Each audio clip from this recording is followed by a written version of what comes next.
Welcome back to Through a Glass Darkly Radio. You're listening to us on United Public Radio.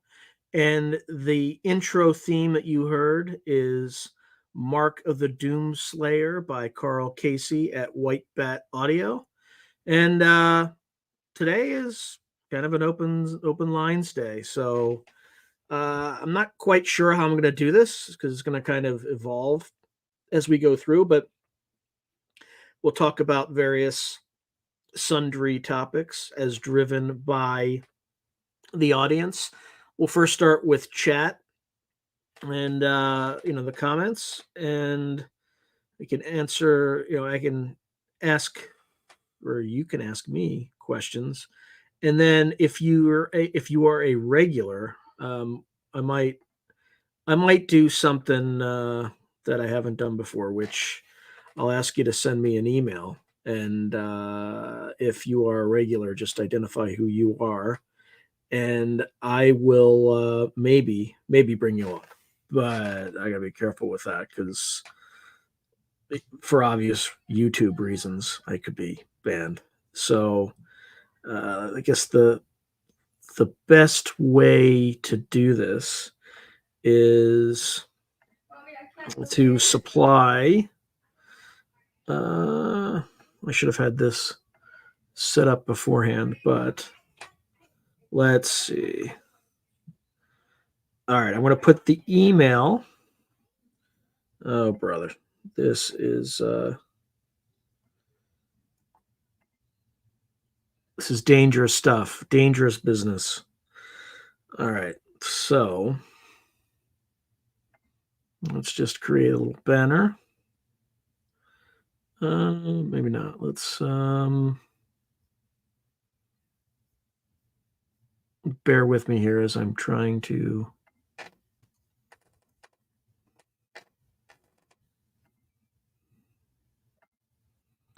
All right.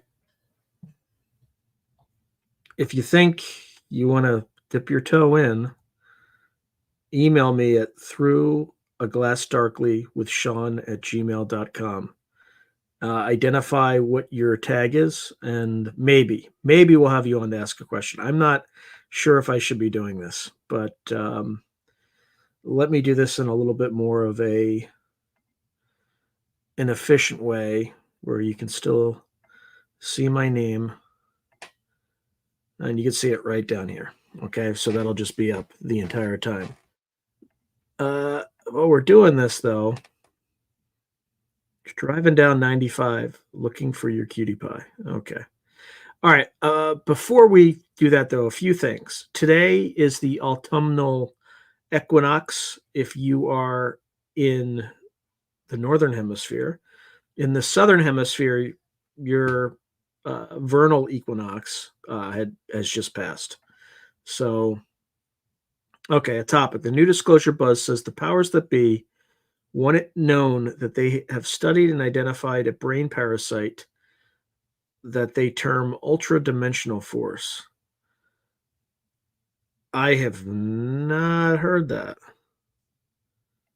but I'd be interested in hearing more. But before we get into any of that, okay, so what is the equinox? What does it mean? Why are we talking about it today? Well, the high level, the autumnal equinox, so it's occurring basically right now around September 22nd to 23rd, has rich symbolism and significance in various esoteric and occult traditions. Here are some key aspects. Balance and duality. That's one of the themes, okay? Equal night and day. The equinox represents a moment of balance as day and night are of equal length. This balance is often seen as a metaphor for the harmony between light and darkness, spirit and matter, conscious and unconscious realms. It's also a symbol of transition. It marks a shift from the active, outward-focused energy of summer to the inward, introspective energy of autumn and winter. This transition is associated with personal transformation and the need to turn inward. Okay, another series of themes: harvest and reaping. Yes, I said reaping. So it's the harvest festival time. Traditionally, the autumn equinox is associated with harvest celebrations. In an occult sense, it symbolizes reaping the fruits of one's labor, both materially and spiritually. It's a time to reflect on the growth of the past year and to give thanks. Metaphorical harvest. On a deeper level, it represents harvesting knowledge, experiences, and spiritual insights gained throughout the year, preparing to store them during the colder, darker months. All right, third set of themes: death and rebirth. So, the first thing associated with that is descent into darkness, my friends. Occult traditions often see this period as the beginning of a descent into darkness. It's a time of death and rebirth where old patterns, habits, and beliefs may need to die for new growth to occur. This mirrors the natural world, where plants shed their leaves and life enters a period of dormancy. Mythological symbolism. In many myths, this time is linked with deities who descend into the underworld, such as Persephone in Greek mythology. The descent can be interpreted as a journey into the subconscious, a confrontation with inner shadows, or a period of spiritual generation. All right, fourth set of themes: alchemical and hermetic meaning. Okay, so alchemical processes. The equinox corresponds to the alchemical phase of coagulation, where disparate elements come together in a harmonious form. It's a synthesis of opposites, a time when the alchemist would metaphorically collect the results of their work. Hermetic teachings. In Hermeticism, the equinox can be seen as a symbol of the reconciliation of opposites and the attainment of equilibrium, reflecting the Hermetic axiom, as above, so below. And then finally, last but not least, ritual and magic. Ritual significance. Many occult practitioners use the equinox as a time to perform rituals focused on balance, introspection, and gratitude. It's a powerful time for setting intentions for inner work, releasing what no longer serves, and preparing for the spiritual winter ahead. Magic of alignment. The energies during the equinox are believed to be particularly potent for rituals that aim to align one's inner and outer worlds, harmonize conflicting forces, or connect with both the divine and earthly realms. In essence, the autumnal equinox in the occult tradition is a time of balance, transformation, and preparation for the darker, introspective months ahead. It's a moment to honor both light and shadow, to harvest the wisdom of the past, and to prepare for the spiritual work of the winter seasons. Well, well, well, my friends. It is an auspicious day. We are moving into my favorite part of the year, the part of the year where I was born, kind of the time of Samhain and my ancient ancestors on the Irish Isle. So great time to be alive, my friends. So let's see what everybody's thinking. I'm just going to go through on I-10 West. That's like, I don't even know where that is. It could be anywhere. Hey, Francis, good to see you, man. Okay, the brains have been conducted. Ganglia have been identified. Okay, brain scanning. Okay. Thank you very much, Jalea. It's always a pleasure. Hello, Michelle. Good to see you. John Smith. I mean, anybody who's had a UAP sighting would have potentially witnessed anti-gravity tech being used, but I don't. So there's a lot of people who've witnessed something. Now, whether or not it's propelled by anti-gravity tech, that's probably the leading, hypothesis for what's propels UAPs, but who knows?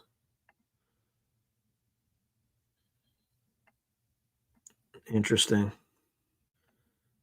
Okay, just trying to catch up. Oh, I appreciate that. I mean, I don't have a guest tonight, so which is actually odd. So Two things that are important to note. Do not talk about anything related to the pandemic, medicine, medical technology. I've only done one of these. It was episode 17, and you can find it on Twitter, but you cannot find it on YouTube because YouTube took it down and gave me a warning for medical misinformation. So just and apparently just the way the cookie crumbles, I do this kind of solo episode every 17 episodes, or at least that's how it's fallen, right? So that was radio episode, at least 17. This is radio episode 34, which for all the folks who are good at math is 2 times 17. So multiples of 17, a prime number. Also, the day I was born, just usual synchronicities, which is for me it's just normal. There's nothing to remark. Thought form parasite. Interesting. Yeah, I mean thought forms can be parasites, right? Maybe this entire this channel is a thought form, right? Started with me, and then the collective audience is helping to propel it into the universe. So, given that it's the equinox, I had an interest. I mean, it's not really. It could be as mundane as you make it, or it could be as mystical as you make it. But when I went outside, I called a friend today that I haven't spoken with in a very long time, and I was catching up. So, of course, when I went outside, a raven instantly showed up, and then shortly thereafter, a hawk showed up, and there was a raven and a hawk in the sky. Uh, just kind of my standard fare, but on the equinox, no less. So, uh, because they were giving me a show, I decided to, I'm going to share some of this stuff. So, here's the raven, or at least a good picture of the raven. It's got these kind of like silver wings. It's kind of interesting for whatever reason. And let me see if there's a way for me to, yeah, this is not the best program to show you.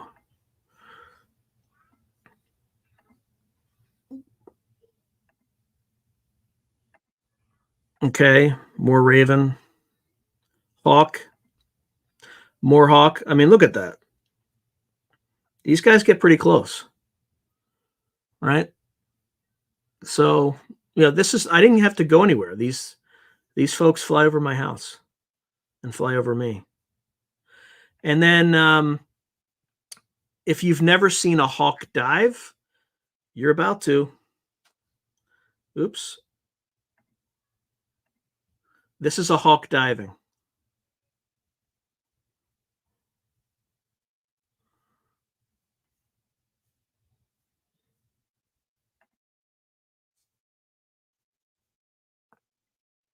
So, welcome to my world and the world of animals, and welcome to the equinox. I thought folks would appreciate that, but I'm not sure what the symbolic meaning of any of that is, but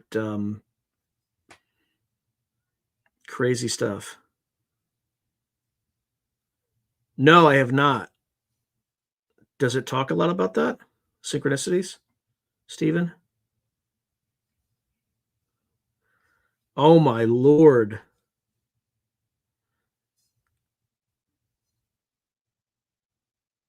Yeah, that's a short story, Radix Malorum, that I wrote. It's a pretty dark story. Yeah, so I'm just gonna read this for folks on the radio. So it just says, "Laugh out loud. I was just re-listening to that one reading of Radix Malorum by Weird Fiction Fan 666 when I noticed you were alive." Oh, wow, you were That's interesting. Yeah, that's a pretty dark story.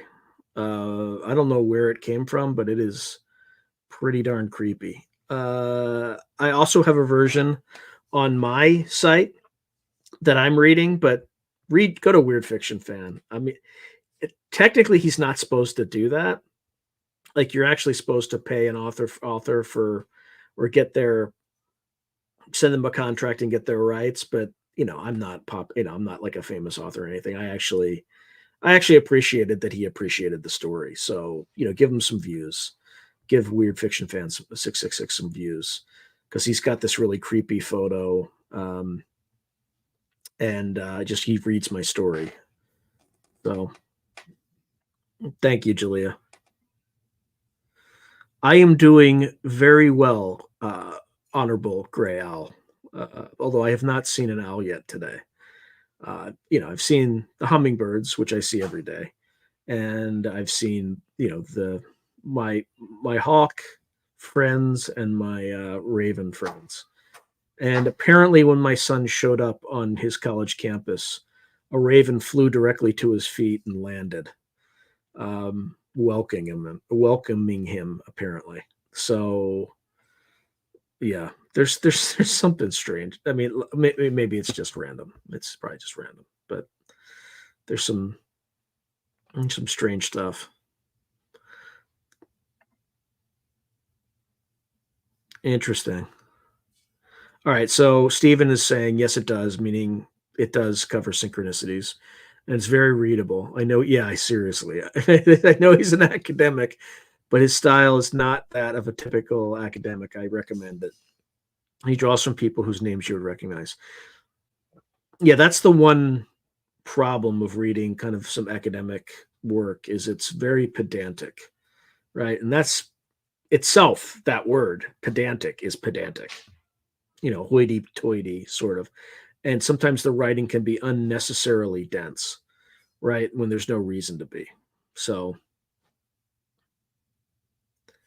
I hope they find me. Yeah, the owls will find you after the sun has set and the eve has arisen. Look, I would be out there. I would try to do the summoning thing. By the way, I tried it a second time and it worked again. It is creepy. Just when I was about to give up, an owl flew right over my head and then up the hill and then started diving and hunting on the hill like behind my house. So, and like the equinox, it's a perfect day for the owls to make an appearance. So we'll see. Maybe I'll hear them. I haven't heard them in a while. I hope to, at the very least. All right, I'm going to check my email now to see if anybody has tried reaching out.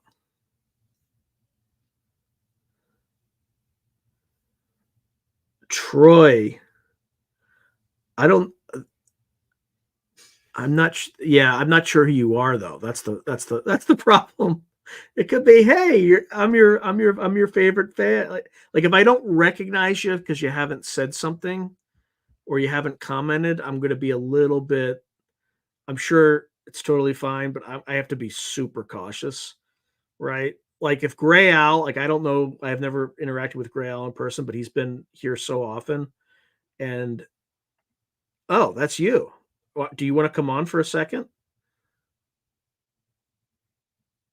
Uh, I think I was reading something you sent actually.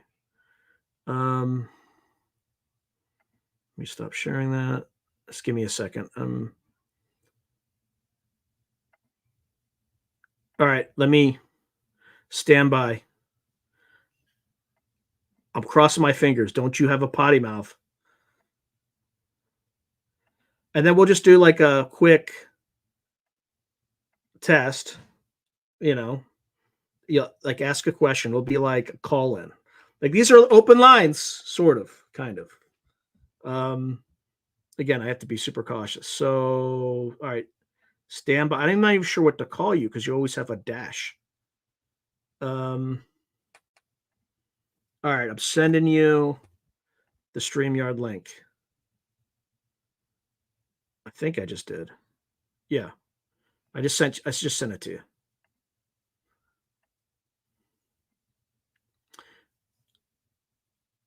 All right. So,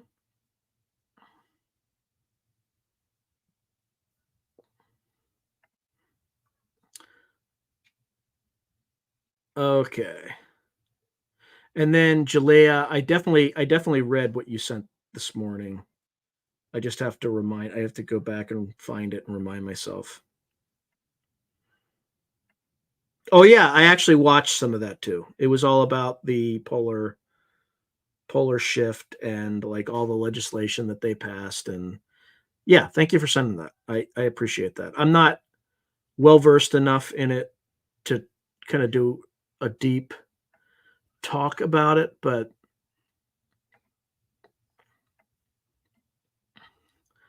okay. So, yep.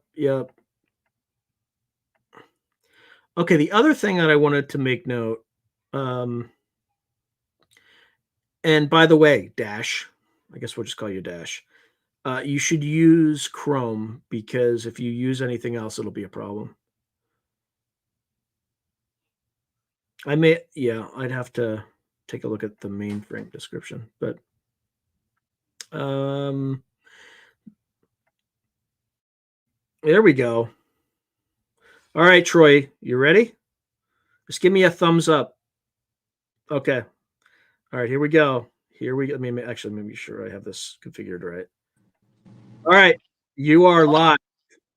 Looks like it's only 70 people though, so no pressure. Hey, good to be on. Thanks, Sean. Yeah, where are you right now? I am in Bellevue, Washington. Okay. All right, so near Microsoft and well. Oh yeah, oh yeah. All right, so how do we want to do this? You're the first. You're the first person I've ever done this with. So Hey, I guess we could just talk about anything. I don't know if you want to talk about any current stuff or anything you want, as long as there's nothing about medical anything. Sure. It seems like Lou Elizondo's kind of been the biggest thing in the news in the last week. It's pretty interesting seeing him go around all the podcasts. Very similar to what he did a few years ago when he first came out. He went to all the podcasts, almost like he was maybe doing a job, because that was pretty, you Oh, know, 100%. you know, This is 100% choreographed. I have no doubt in my mind. You don't get on CBS and like Fox News without having some official backing behind you. So, yeah, it's definitely a coordinated effort. I would say it's a modified limited hangout, which is what they call these things, right? So they're telling a little bit of the truth, but they're not telling the full truth. It's the narrative that the government wants you to, or a faction in the government wants you to hear, right? So there's some truth in it. There's probably some stuff that's not. I think I'm on like an email list with it's Sarfati's email list, and he was going nuts on some of the stuff that like he had the anti-gravity gravitational blue shift wrong. He had it like in the wrong direction and stuff like he was just ranting about that sort of stuff. So he also refers to power in hertz, which is not. It's got nothing to do with power, right? It should be in watts, probably terawatts or something. But I don't think it was intentional. I think they're just mistakes. So exactly. yeah, Jalea does not like Lou. Um, I'm kind of neutral, but Me too. I'm neutral. I see him as like interesting bit of data, but whether or not it's truthful, to what extent it's truthful, it's really kind of impossible to know. You and know. he might think it's truthful, and it could be something somebody just passed on some stuff that's not true, right? So it's actually more effective if you do it that way. But Yeah. When you really try to research everything, there's definitely some suspicious stuff with the things he said, some of the inconsistencies. Calls himself an introvert, but meanwhile he's posting selfies at bars, drinking beers with people, you know. So it's like, you know, I love like Jalea is just ruthless. You see this? You see this comment, Troy? mm, Jeff Morris seems like a nice guy. I don't, I he's got some. He's the one who does open lines, and he does some wild. He's got some. I don't know. I don't want to call people crazy because the craziest people might be the ones who are the most real, right? So Exactly. yeah, it's viewer call. So I think Francis is probably sitting on the fence for Lou Elizondo. But the guy's got to. So Julia's still talking about Jeff Mero. Yeah, but you know what? He's got over 100,000 subscribers, so he's doing whatever he's doing. He's doing it better than I am, right? I mean, I don't have. I kind of like what I kind of like that guy. There's other podcasters that not so. I won't say, but I can explain what my heuristic is. Mm-hmm. If they put in less apparent work than I do, they start later than I do, and they're growing much faster than I am, but are using other people's content to grow. Not a fan of that approach. Even though it apparently works better than my approach, it makes me a little bit not jealous. It just makes me angry. But I mean, I've been following your show for a while. I follow a lot of the other shows. I've worked in security business for a long time, worked with law enforcement stuff for a while, and I'm pretty observant. And I'm pretty certain at some point you got on the naughty list. I don't know at what point, but it doesn't make sense. You have fantastic guests. You have a very engaging audience. I know I share your videos. Everyone else shares your videos. Meanwhile, you have, like you said, the other podcasts are somehow doing better. Not sure how, I mean, even podcasts that don't even provide that much content, they just do some live stuff, they're nice shows, but they don't deserve, for example, the new show Night Shift. I have no idea how they got more subscribers than you so quick, I'm not even familiar with that channel, actually. Are they any? I honestly don't have an opinion, right? Guy's a nice guy. I like some of his stuff, but how did he leapfrog you so quick? Makes no sense, I mean, YouTube constantly shows me some trailer for a Bob Lazar movie, and it just says Night Shift, but I've never clicked on it. Well, I gotta. How long has the channel been around? I'm not sure. I joined it just probably within the last 4 months.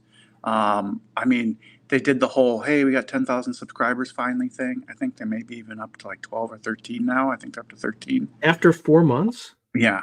It's been very fast. Same with Vetted.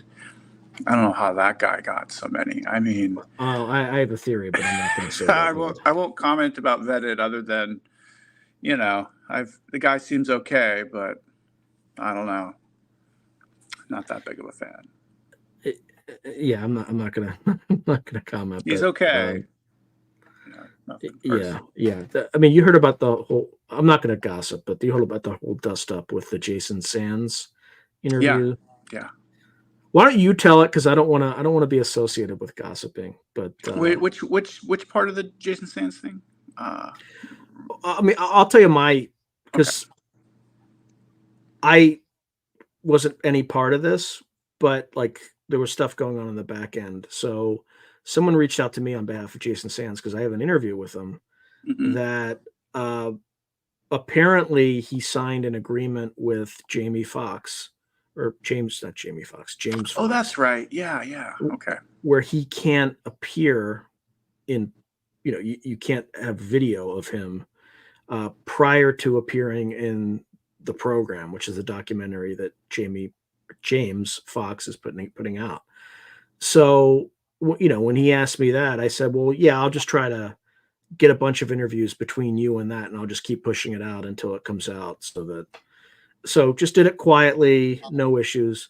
But there was somebody else that aired it and didn't know about it. And I think that's what kind of triggered Jason Sands to, reach out to me, because he also reached out to me and I just missed what he had. And so this person aired a little bit of it and then immediately pulled it, had like 300 views. It's like a smaller channel. But someone else clipped like 9 minutes of it and got like 15,000 views and refused to take it down. And then there was a, you know, audience can figure out who did that. And then, of course, the person who only got 300 views for it and did the right thing, right, was obviously pretty pissed off, right? So he issued a copyright strike to this person, and suddenly took it down. It was all good, and they worked everything out.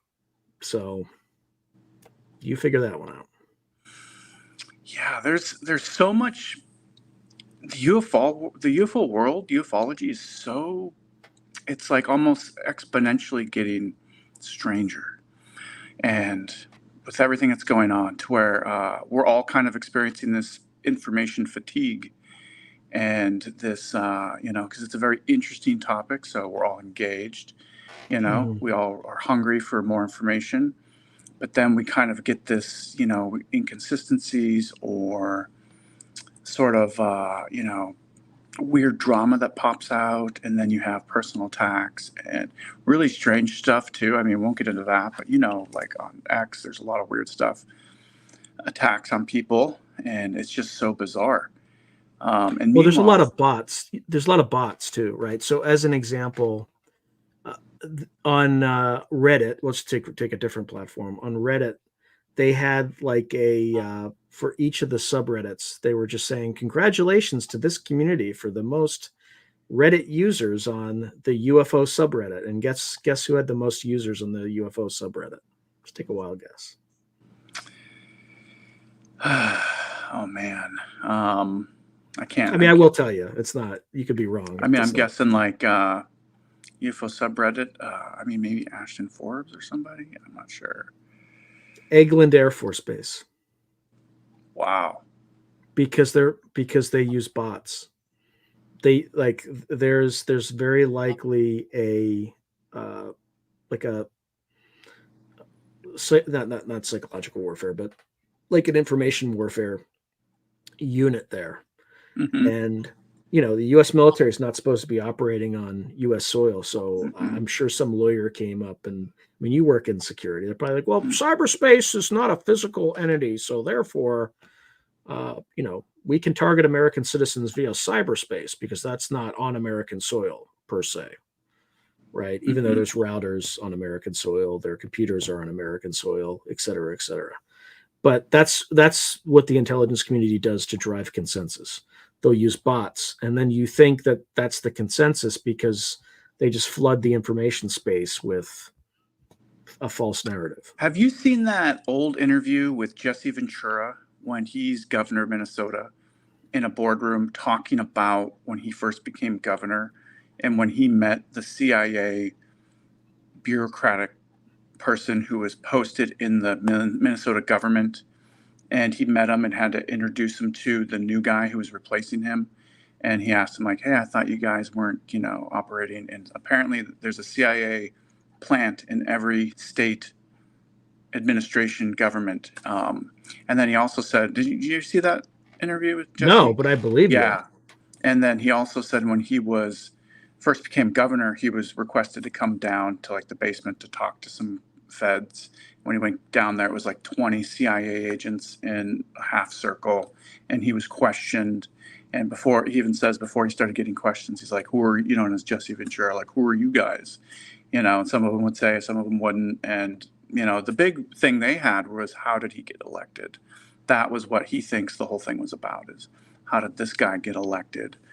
And then he even said, hey, your mission statement says you're not supposed to be operating within the U.S. What are you doing right now? And they wouldn't really answer. And so just based on like that alone, it's just, there's so much going on with. Well, here's the thing. Yeah. Like, how did he know they were CIA? Because they told him? Well, there you go. Yeah. Mm-hmm. Like, how do you know they're not SVR? Or, back then it would have been KGB maybe. Right? That's why you have to be super careful with these. Like, I mean, you work in security, and my guess is computer security. And I know that, I've worked for a corporation before.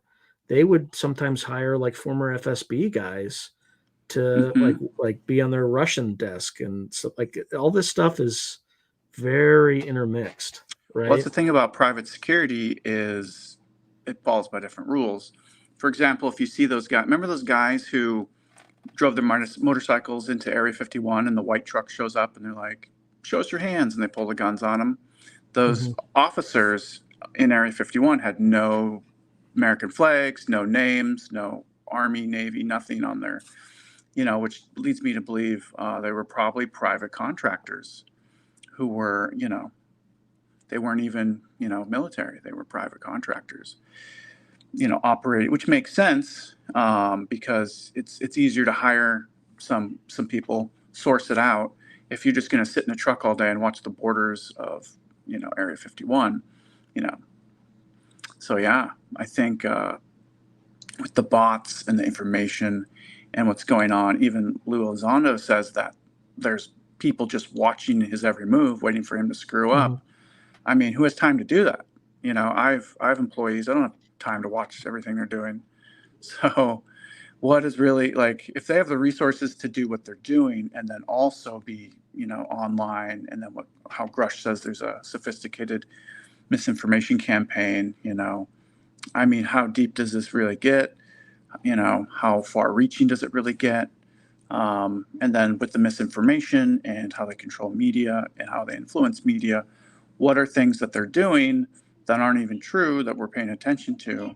It's like everyone's focused on like, oh, I shouldn't talk about politics, so I won't say, but with current events, people focus on quotes like, oh, that this candidate said this thing, and then they focus on that, which is actually a big distraction from what is really happening. And then you get the sound bites over and over of like, what did he say about cats? And so everyone is like distracted. It's like, hey, there's a lot going on. Why are we talking about cats? So I think they're very smart. They're. Well, it's also what they choose to focus on too. Like, again, I don't really watch mainstream media much anymore because it's like an exercise in propaganda. But I don't think I've seen a lot about Ukraine recently, which what tells me is that means like they're losing. Like that's what that tells me. It's almost you can learn more about what they don't cover than what they do cover, Mm-hmm. right? So I It's don't just know. like in Washington. I worked security during the riots. Nothing was in the news. Nobody even knew. One Really? of our security teams, literally in one of the malls we were doing, had to hide on the roof while they were looting the mall. Never reported. Some of our managers literally had photos of cars on fire on their desks, as like memories of the riots in the that area of time, and nobody ever knew about it. Nobody like Well, even I if it do was remember happening. like I do remember Capitol Hill and like Mhm. what's it called? With Chaz, is that Yeah, it right? was like Chaz and then Chop, you know. Yeah, And then like even recently in the debates, one of them brought that up, and then the Seattle Times literally posted, he lied about that happening. And I'm like, it did happen. Two people were murdered during that time. Like one was a 16-year-old. And so there's definitely they don't report on stuff in the liberal news. They really don't. And it's I'm not that big into politics, but and I would you even know, take out the liberal. I would replace liberal with mainstream because even Fox News, th- hmm I mean they'll focus on a different spectrum of the news, but even that spectrum will leave out like the best way to find out what's really going on is if you watch what they report and watch what the left leaning news reports, which is most of the news, frankly. But if there's no overlap, but there's something big that's going on, that means that's where your attention should probably be focused, right? So, yeah, I don't. I mean, and then there's other things. There's simple implications of like you watch what Israel did to Hezbollah, and it's just like but like it looks brilliant, but then if you step back and kind of extrapolate, it was really stupid. Like they just put the death knell on their hmm entire electronics industry, right? Would you mm buy anything from Israel right now? that's associated with Hmm. electronics, I wouldn't touch it. Hmm. Wouldn't touch it.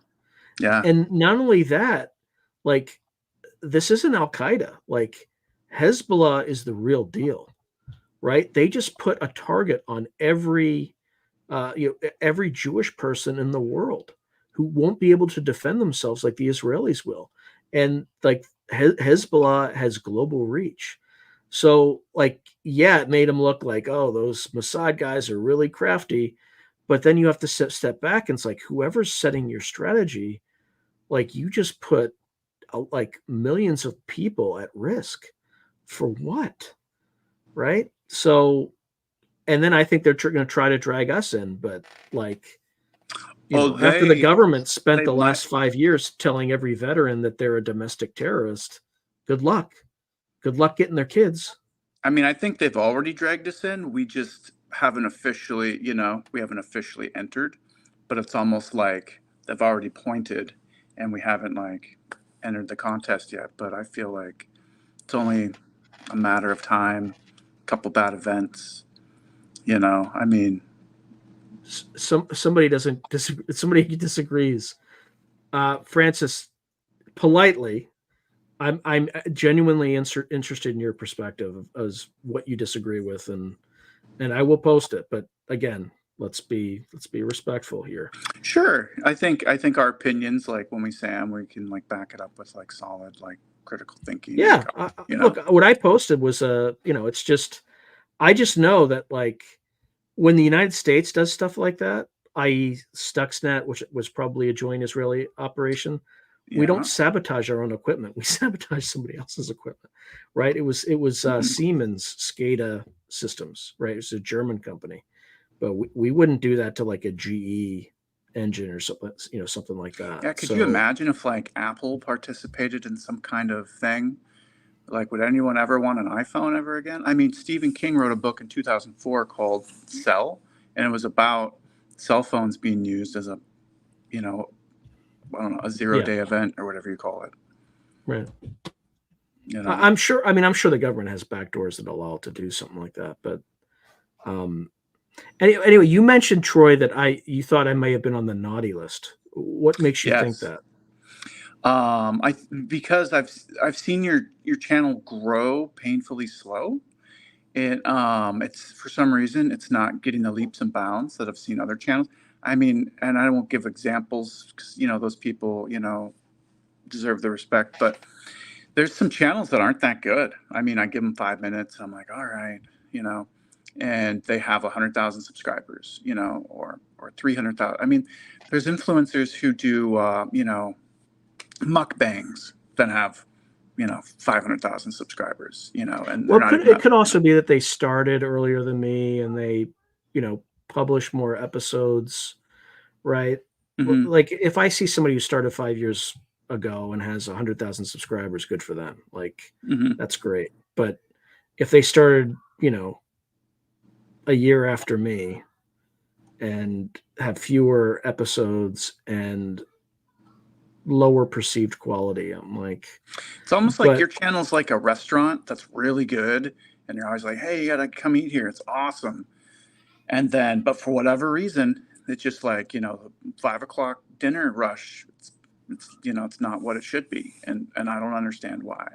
That's why one thing I've learned in life is we've all, when you encounter a situation you don't fully understand, mhm. I've learned that there's an X factor I'm unaware of, and right now there's an X factor that is the reason why, and I'm guessing there's something going on behind the scenes, and it could be as easy as like someone clicked a button, and you're now you're not getting shared as much, or there's other channels I like, and then I am like, why am I not getting notifications for these other channels that I like? And then I have to kind of like unsubscribe and resubscribe to see if that helps. So yeah, I think at some point, and if it isn't, then what is the reason? Because ufology is a hot topic.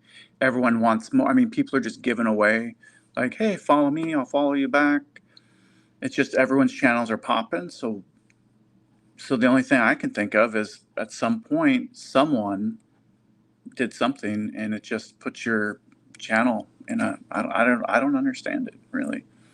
Yeah, I'm not looking for excuses, right? And so it could be several things, right? It could also be as simple as because I had a much wider because I was doing like writing and then I even had like 2 or 3 finance and analytics episodes, which were abysmal failures, so I stopped doing them. Um, and then what else did I have? I also did some like a little bit more geopolitics than Hmm. I do now. So one hypothesis is simply that it just confused the algorithm, and that's one potential thing. Another potential thing is, yeah, actually, Jeff Lewis literally read my mind. So without getting too much into it, I have a certain pedigree, and people with my pedigree don't often talk about the things that I talk about Hmm. and don't have the same knowledge and experiences I do on some of these topics. Like I am a neophyte when it comes to the UFO stuff in terms of as an experiencer. I'm not what you would call an experiencer. Okay. But on the defense side, I've been associated with people who have, you know, become secretaries, you know. So I having someone with that sort of pedigree saying some of the things I'm saying may be a little bit or perceived as a little bit too dangerous in the sense. Like whereas Jeff Mira can say whatever he wants and people are going to be, you could still say I'm a quack, but it's a little bit harder to say I'm a quack. If that, I don't know if that makes sense. Hmm. People can just look Yeah. up my background and they can figure that out. I'm not gonna talk about it, but Yeah, there's just so much. I mean, you have such fantastic guests, and they're very famous. I mean, Gary Nolan, Preston Dennett, Morehouse, Brandenburg, is just everyone. It's just so many, you know. So I'm just, it's just really, So yeah, that's why I'm like comparing it to a restaurant. I'm like, all right, let's see what's on the special today. Pretty well, great. there's another thing too, and this is more snobby, but I also don't. Um, I try to. I don't always achieve it, but I try to keep the level of discussion at a slightly more intellectual level than some of these other channels, Hmm. and that may be, that may like if you look at a normal distribution of IQ, it falls off really rapidly on the upper end. It could be as simple as that too. It could be that people are able to at a company like Google might be able to intuit where I stand on certain topics politically, which I don't talk about on this channel because I want to be inclusive in the truest sense of the word, right? I want to have ideological diversity. Like I actually care deeply about ideological diversity, whereas our society, they're all for all sorts of diversity except for ideological diversity. But I want to hear what people's arguments are, and I will evaluate your argument based on the argument, not on where the argument's coming from, right? So I was about to comment on like a particular politician, but then I realized I was going to give a politician that I disagreed with a compliment, but then I'm like, I'm not going to go there because obvious reasons. Um, huh. It's interesting, Julia. All right, I think.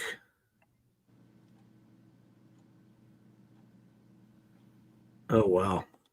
All right, I'm just getting getting weird texts with information that I dare not discuss here. All right, Troy, you can stay on as long as you want. Nobody's sending me any like literally. No Okay. one is like the emails below. Yeah, yeah. I got a So few minutes. yeah, you can keep But asking questions as long as you want, or like you are driving the discussion, man. And by the way, thank you for. I mean, not that you wouldn't, but thank you for behaving yourself and No, sure. Yeah, yeah. being the perfect gentleman on this. Yeah, no worries. This experiment's going very well, I would say. So Yeah, no, yeah. And honestly, this is great. This is a great end to my horrible week. I had a very stressful week. My kid in school had some issues. Yesterday, and this is a true story. Um, some people were throwing a football around, and there's some Ferraris and stuff. And I'm like, oh man, I got to deal with these guys. So I go over and I'm like watching them to see what happens. And eventually, someone drops the football and it hits the building. And I'm like, I got to talk to him now. So I'm like, hey guys, no more throwing the football or I'm calling the cops. And they're like, oh, are you serious? And I walk away. And then one of them comes over and he's like, hey, don't you know who those guys are? I don't know if I should say their names, but it was 2 Hall of Fame quarterbacks. And as you can see, I don't have very good eyesight. So I basically scolded 2 very famous Hall of Fame quarterbacks from the 80s. I don't want to say their names, but one of them played for Miami. I do. If I had to guess, it would be Joe Montana and Dan Marino. But oh my God, what a good guess. Hold on one second. I just have to. But yeah, what a good guess. Wow. It was either I'm either good analytically or wow, that's crazy. So it ruined my night. I was like, oh man. I have more respect for you now. Like I don't give a crap if you're Jesus Christ. Like if you're doing something you're not supposed to be doing, I'm gonna treat you like you need to be treated just like everybody else. I'm proud of you for that, Troy. You should be proud of yourself. Like that. That takes some, cojones. That's awesome. Yeah, it was very, yeah. And that's the thing. That's one thing I like about security. You do get into these interesting situations. For example, one time I was part of the security for when the president of China's wife visited Seattle. I got to see what that was like, telling a doctor, hey, you can't go down this hallway. But I own the hallway. It's my lab. And I'm like, well, you can go by me, but the Secret Service might stop you. So it's been kind of cool. Security's pretty cool to get plus you get to see, you actually learn a lot about how life works in security. You get to see, people give you the keys to everything. They give you all the information. So you get to see exactly how everything works behind the scenes. It's kind of, So as a security expert, am I ever going to get off this blacklist? Ooh, if I am on this blacklist,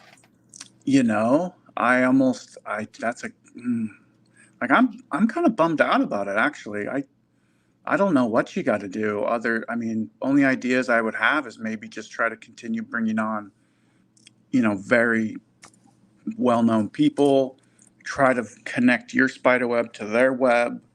And eventually, it might sort of glitch out and then start including you on things. Because if you had Lou Elizondo as a guest, you would think you would get 100,000 views. And so I think getting someone I bet you if I had him on as a guest, I'd have it would be a 5,000 view episode. It's so crazy. Yeah, I don't get it. I don't get it. But yeah, this is even my Gary Nolan episode, it's at 7,600, something like that. Really? Oh man. Mm-hmm. And that was a really cool conversation. Gary went into some stuff, gosh, so it's so crazy with what's going on, and that's, as with the whole UFO thing and UAP thing, it's just the biggest spectrum ranging from, like Lou says, nuts and bolts, all the way to orbs and phantasms and skinwalker stuff, and it's just bizarre. It's just crazy. And then with that, did you hear about here's one thing I heard about recently. Did you hear about that slideshow? I think it's been passed around on Reddit called Slide 9 or something. It was a slide. Oh, that's the one with the psychotronics, or is that the one with the 6 effects? It's like an ATIP sort of DoD concern list. These are their capabilities, and and then at the very end, it's and we got nothing to respond to these capabilities. That was very interesting to see. Hey, they can interrupt our consciousness. They can defeat solid matter. and so yeah, this UFO thing is, and then have you heard about these rumors with the James Webb Telescope? Yeah, there's A little something bit. coming, an object, it's course correcting, it's 10 light years away. That Yeah, thing, potentially yeah, planet sized. yeah. So maybe Yeah. it's just rumors, and it's just someone said something and it's not true. But It, then it could again, be you it, know, it could be like a network mapping exercise, right? Where you just create something and see how the virus spreads. mm-hmm, Um, I'm not saying it is, but it could be one of those. Which meme is the one that is the most effective mimetic virus? You mm-hmm. know, so I don't know. I mean, if they haven't told us, that's a crime. Like if something's coming that they haven't prepared us for, yeah. I Well, was about to say something that we would have all gotten know, me we've all banned, but heard the reports about how Pearl Harbor happened. Like supposedly we knew it was going to happen. Supposedly we moved the ships out of the bay the night before. There's like, so it could be a thing where, you know, they just don't want to, they have their own plan and they have no desire to inform anyone. Um, and it really could be as simple as like old fashioned human arrogance, kind of like, mhm. who cares what people think? They're just the populace, they're just normal people. They're not involved, so we don't owe them a thing. Yeah, that's what Sometimes, that's what frustrates me the most because I was in the army. I interacted with people in military intelligence. I was assessed as a military intelligence officer, but they shunted me to armor for 4 years, and then I was supposed to go back, but I never hmm did because I got out. But like, they're not that smart. Like, they're not. It's not for them to assert that they need to be the secret keepers here. We're the only ones who we would trust. It is completely preposterous. It's insulting, hmm actually. Right. yeah. And So like I was talking earlier about security getting an inside look on things. Like I've been involved in some high level meetings with vice presidents, with and then you find out like this vice president is making like 300,000 a year, and then you're like, well, when you see how things, like I worked for this charity once, and when you actually see where the donations and the federal grants go to, it doesn't just go to curing cancer. It goes to the sky bridge they're going to build. It goes to that director of shared resources bonus. It goes to this employee who's worked there for 10 years and they've earned a sabbatical. It goes to the janitorial overhead. campaign, and so yeah, and then what's interesting, I actually worked for this cancer place that had like a ticking talk, like we're going to cure cancer by 2024. And then when the pandemic hit, like that disappeared and they were no longer a cancer institute, they were a coronavirus institute. And suddenly they're Well, say the C cure word. No C word. No C oh, I'm word. sorry. It's okay. You But didn't say yeah, anything controversial. they it's it's interesting how when you see behind the scenes how they don't care about, and and everyone's a great liar. One thing I was naive on when I first started in business is like telling the truth. You think transparency is important and you want to be honest with people. But then I would see my bosses lie very well, you start realizing like, oh, this is how it works. You don't tell people what's happening. You tell them what they want to hear. And once you realize that, because there's a lot of money involved, a lot of money.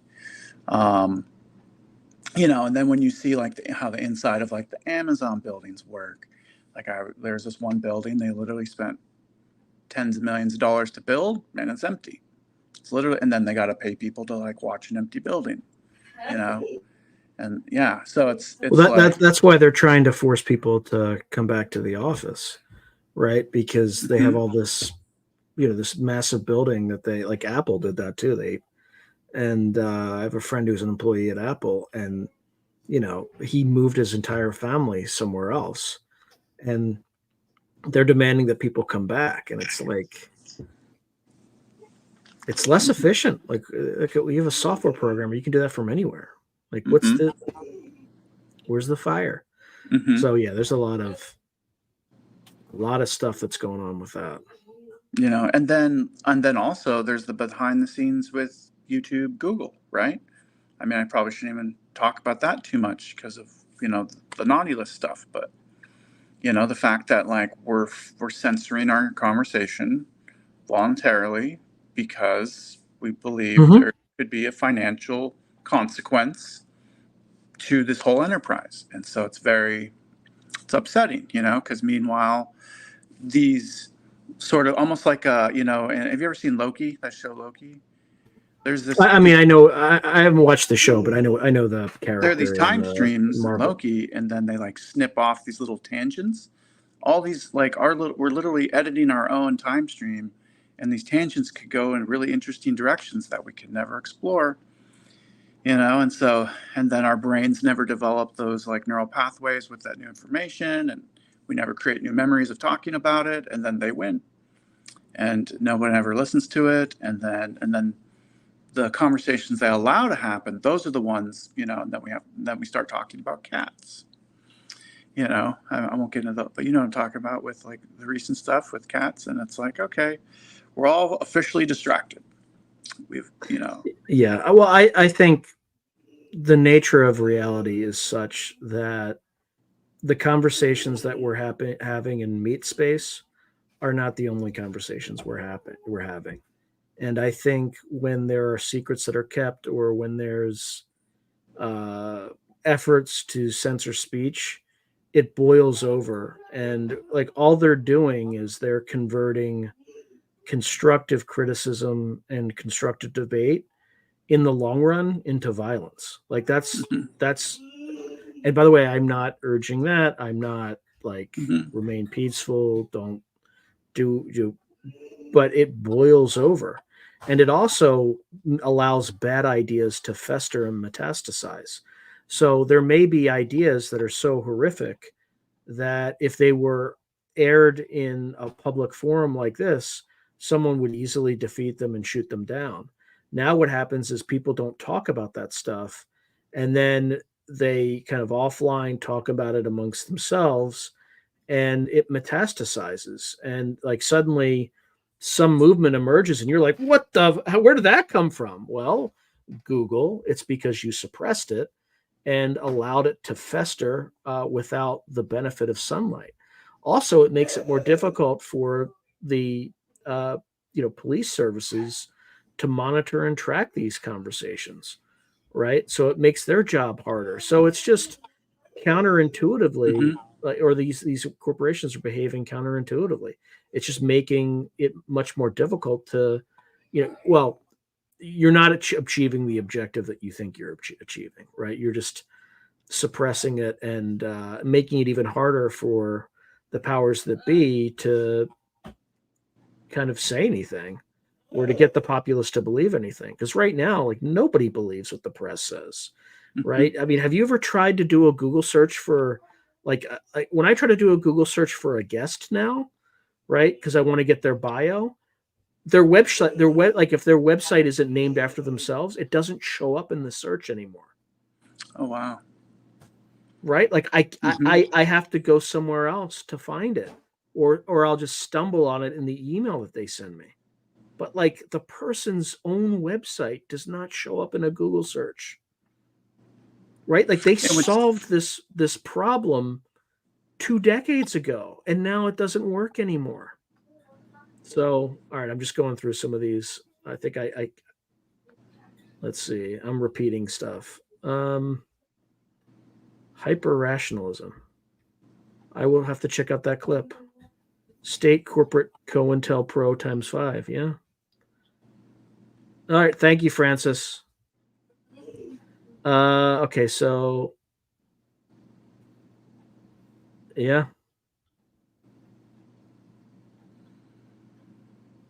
Just keep going. Yeah. Searches are whack. That is indeed.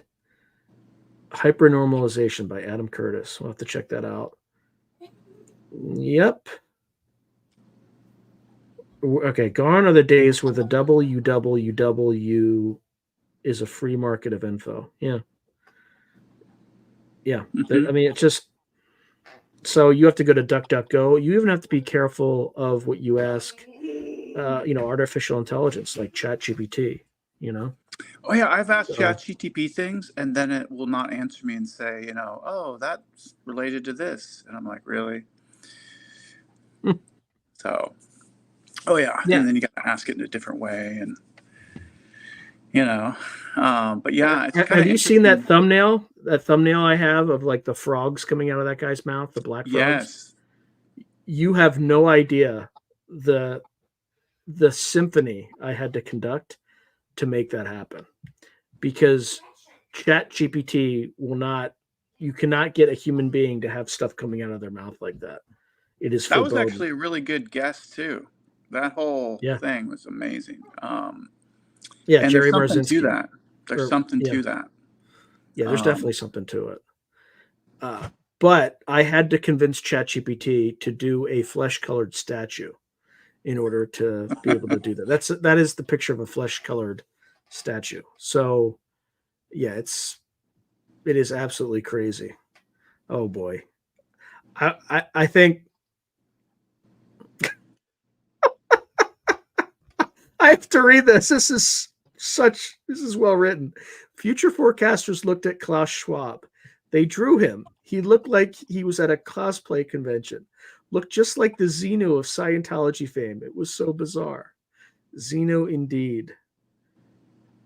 Let's see. Yeah, ChatGPT can be magical at times, and then at other times it can be completely. and AI, like their AI has a kind of thing to play too in this UFO because based on just what we're hearing about how these crafts are used with, there's a mental interface and they can move so quickly. I mean, it goes in, Yeah, for example, how does a machine hover over an alien like our nuclear weapons? How does it do that and then hack into our weapons? They have to have some advanced AI. And so our own AI development is also this kind of interesting thing. Will that play a role to play with our relationship with the phenomenon? And is the phenomenon interested in our AI or afraid of it? Or, I mean, what is going on with the potential there?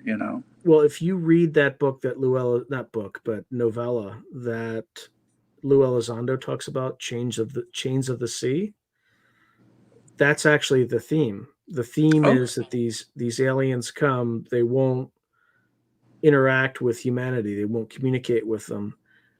So AI does. And only then do the aliens say, "Oh, you are worthy. We will talk to you." And then apparently there are other crypto terrestrials and stuff like that on Earth that we just don't see, but this kid sees, and they're fine too. But I think basically the end that the aliens decide to exterminate humanity because they're not on the level, right? But AI is totally fine. So yeah, it could be a little bit of that, and I think Lou Elizondo kind of indicated that that was one of the books that he was or novellas that he was asked to do that.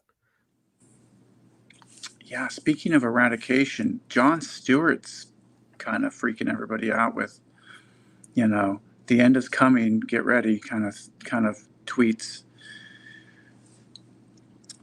Very scary stuff what he's putting out. The whole idea that I think his wording was they're managing our extinction, or he quoted somebody saying that, Mm-hmm. which, this is kind of a weird thing. I've always thought, based on the cattle mutilations and things, like they're kind of running the whole spectrum on how they can deal with us. So I think it's one of those where they're not going to start a fight until they know they can win the fight, and they want to understand us 100%. But then they're so advanced. Really, would they even bother? Um, Yeah, you know. so the more I do this, so I think somebody who's really close is Stephen Mira because they keep like he started on the paranormal side and basically migrated to the UFO side because there were so many similarities in the phenomena. Mm-hmm. And as he got closer, intelligence folks started to approach him and we're like, we're asking him questions like, is Kit Green talking to you guys? Is this and that? So, and they get really nervous when they're about to put out new research. So, as far as I can see it, whatever this stuff is, it's here. It's been here for a very long time. It can manifest in our physical reality, but it also has a metaphysical aspect to it, which is why these things can fly and shift into mountains, right? They can fly into the Mm-hmm. water without, like, they're just like phase shifting in some way. So my guess is that they live underground and in our oceans, and kind of maybe we're like their flock that's on the planet, right? That's crawling on the surface. I don't know, but these things have been here for a very long time, And it in could my be a thing opinion. where, like, if they have an AI sort of central command that is like controlling their whole hive mind, because that's one thing, right? If they're so advanced, you kind of can't have a free society that has access to all these really powerful things. So it makes sense that they would be more of a hive colony that's controlled by something centrally, because you couldn't afford to have one or two like suddenly go rogue and then they're a problem. So there's definitely like this weird, like almost like AI hive control mechanism to keep them all doing the same thing. But I'm Yeah, they're thinking like if that, biological robots, basically, like yeah, biological androids. and that Yeah. might be like why they view us as not really a threat, not because we aren't, because we're less advanced, but also just emotionally, we might be kind of like we've all seen those videos where like someone's talking, they're being interviewed, and there's flies all around them, but they're ignoring them. It's almost like, are we just kind of like flies? And they're like, they kind of just brush us off and acknowledge us, but they actually don't care. Because we kind of seem to anthropomorphize, or whatever the word is, where we Anthropomorphize, yeah. we project that they care about us, we're important somehow to them, but we might actually be like flies to them, where we're not a threat, we're not anything. Occasionally we annoy them, but that's it. And if they can do all these things, and like I don't know if you've seen that interview with that guy who said he was kind of like a Bob Lazar situation. He did a '90s interview where he said he would be sent in to talk to this entity, and God, what was his name? Um, Oh, this is the J Rod guy. You took the yes, J yeah, Rod. He's yeah. not J Rod, but J Rod was the And the guy said being. that this creature could project like 3D hyper realistic things into his own head. And if you're capable of that type of mental powers, um, like, it would almost be, we've all talked to people who are dumber than us, and we kind of just like go through the conversation, and sometimes, if they're dumber because of an issue, we might actually show them a lot of respect out of, like, oh, you have an issue. So that we're nice to them. But imagine being like a captive alien with all this ability and knowledge, and you've been alive for 600 years, and you literally have idiots coming in with these like plastic bubbles and poking you, and you're dying because this isn't your home planet, and you're getting sick. And it would just be like, and meanwhile, I mean, think of that. It's just, so yeah, I kind of think they have an AI collective that, because how else, like I don't think freedom exists the more advanced you get too. That's kind of one of my theories. The more advanced a society gets, how can you actually let um, how can you let people be free? They could turn against you,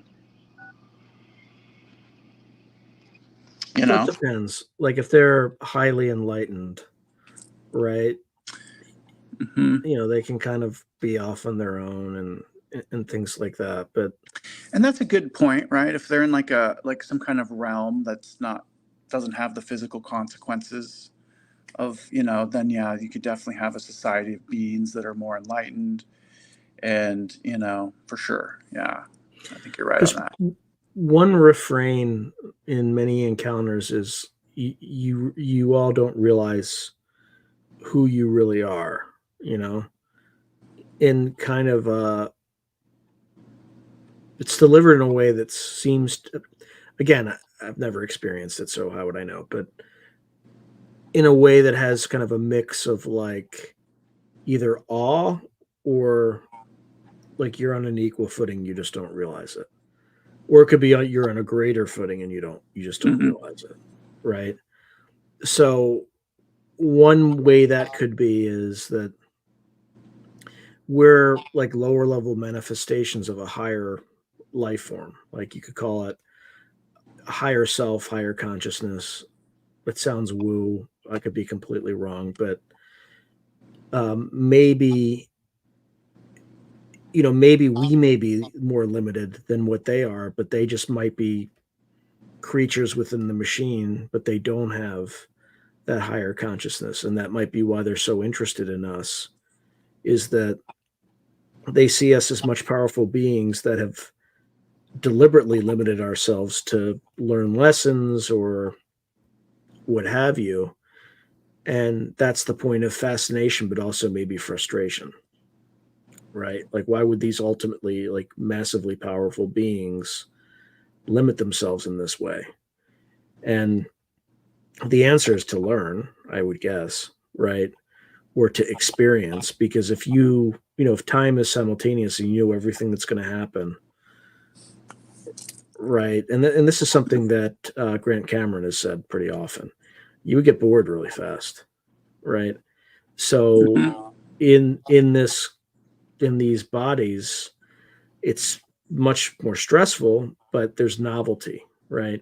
There's what's going to happen next. Like, is this channel ever going to get to 100,000 subscribers? Why not? Why is it only at 10,000? What's the mystery, right? It keeps you constantly engaged into what's happening with reality. And again, as other people have already talked about, we could just be in a simulation. I shudder to think it's a computer simulation. I think that would be really depressing, but it could be a higher form of a simulation, right? Hmm. Like a hyper realistic simulation, and we come out, or it's all of the above. It's I don't know. We're holographic projections of a higher dimensional life form in some way. So I think, all right, I just missed a bunch of different. Um, okay, so they say the family had crazy town paranormal situations since that event. They're Catholic, called an exorcist. The situation totally, they're scared. That'd be interesting to find out. Our realm was a corrupted ancient file, an error on a loop of sorts. The cycle of resets, collecting data is the objective. That is all. We are largely isolated. That's really depressing. I don't like that one. Could be right though. Like, there's no way I can prove that wrong. The law of one talks about densities, the positive path and the negative path. Got to keep us all distracted and depressed, so we have no chance of discovering what we become. Yeah, possible. Within any construct, there will always be an uprising that can ascend against the control system to the degree within which the boundaries of the larger simulation, as it were, allows. Let's see.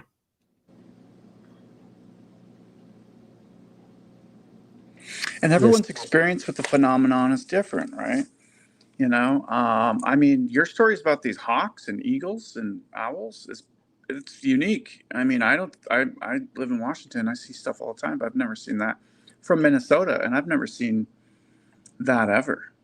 That's bizarre. really? And you know, um, Yeah, I had a hummingbird fly up to my window yesterday, and it's like hovering, looking at me, and then just flew away. But I see hummingbirds every day. Um, yeah, it's like I literally like never have those experiences.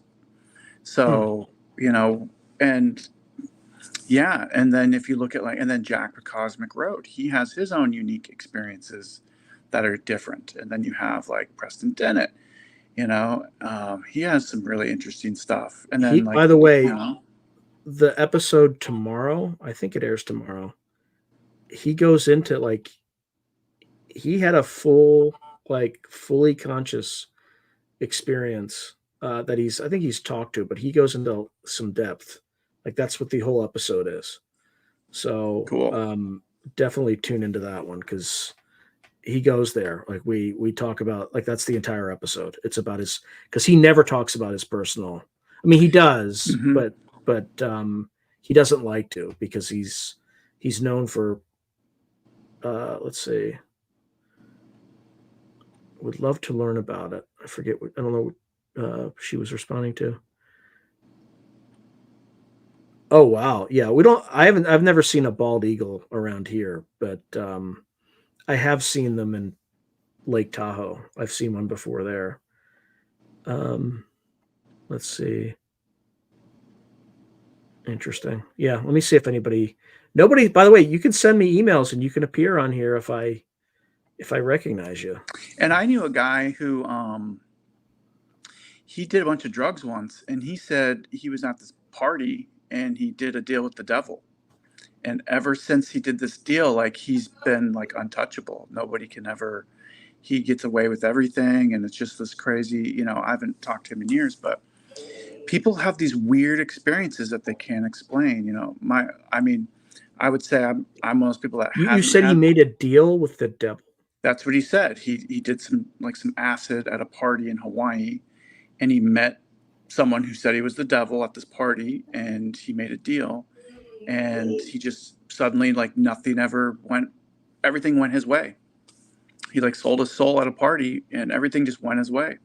You know, he even Yeah, that's gonna end in tears for sure. oh Because yeah. all that's going to have to balance at the end, Oh yeah. right? He's And like, look, yeah, I we're don't need my talking on the seatbelt equinox. today. You know. Like this is the day of balance.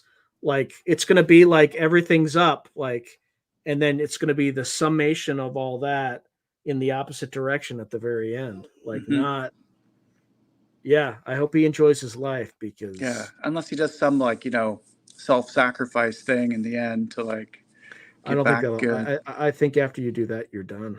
I don't. Yeah, yeah. And Yeah, then that's there's bad also these news. crazy things where they have. We were talking about psychotronic weapons, but they're able to inflict emotional distress in humans, Mm. and that kind of. I've had two experiences, one with like a hat man and one with like a old hag. And I wouldn't really say I've had paranormal experiences, but to this Actually, day, say more. Like this is the perfect forum, Troy. Like let's hear the story. Like if you're so comfortable, if you're so when comfortable. I was Yeah. 18, I was sleeping in my bedroom, and and I was a cynic, made fun of people like my dad who listened to Art Bell. Like I was like, I was scientific. I was into sports, loved reading books on sports psychology and sports science. And yeah, one night I was laying on my side, and I woke up, and this like like I don't, it's hard to describe, but basically somebody was in my face, like face to face with me, like leaning over in my face, and they were like snarling, and they were so angry. They were just so angry, and I instantly became 10 out of 10 afraid. Like this entity hated me, and I could feel the hate, and it was so scary. And it was like his eyes were kind of smoldering, like orangish, reddish, darkish. It was very So weird. you could see the eyes. Yeah, it was like because he was right up in my face, like right, and he was just like so mad at me, and I was like immediately. But what happened was I was so afraid. Oh, hold on a second, the lights clicked off. I was afraid. Um, There are no coincidences, there we Troy. go. I was No that was weird. coincidences. I was afraid, and I was so afraid that my fight or flight kicked in, and I instantly got angry, and I started saying, the F word, like F you. Like I immediately was like, no, and then he disappeared, and then I'm sitting up in my bed, and I'm like, huh, was that a dream? Like what was that? Um, I want to stop you right there. So I've never had experiences like that, but I've had experiences of sleep paralysis, and the way that I get out of it is rage. I don't know okay, why, but it gets me out of it every time. So I never see anything because the moment I feel that, I go into rage mode and I'm out. So it's interesting you said it's the first time I've ever heard anybody else yeah, say I that. got like very angry and was like, kind of like it's one of those like your back's in a corner, you got no other choice, so I just Then the other incident, it was 5 years later. I was like 23. I was sleeping in the living room, and I wake up.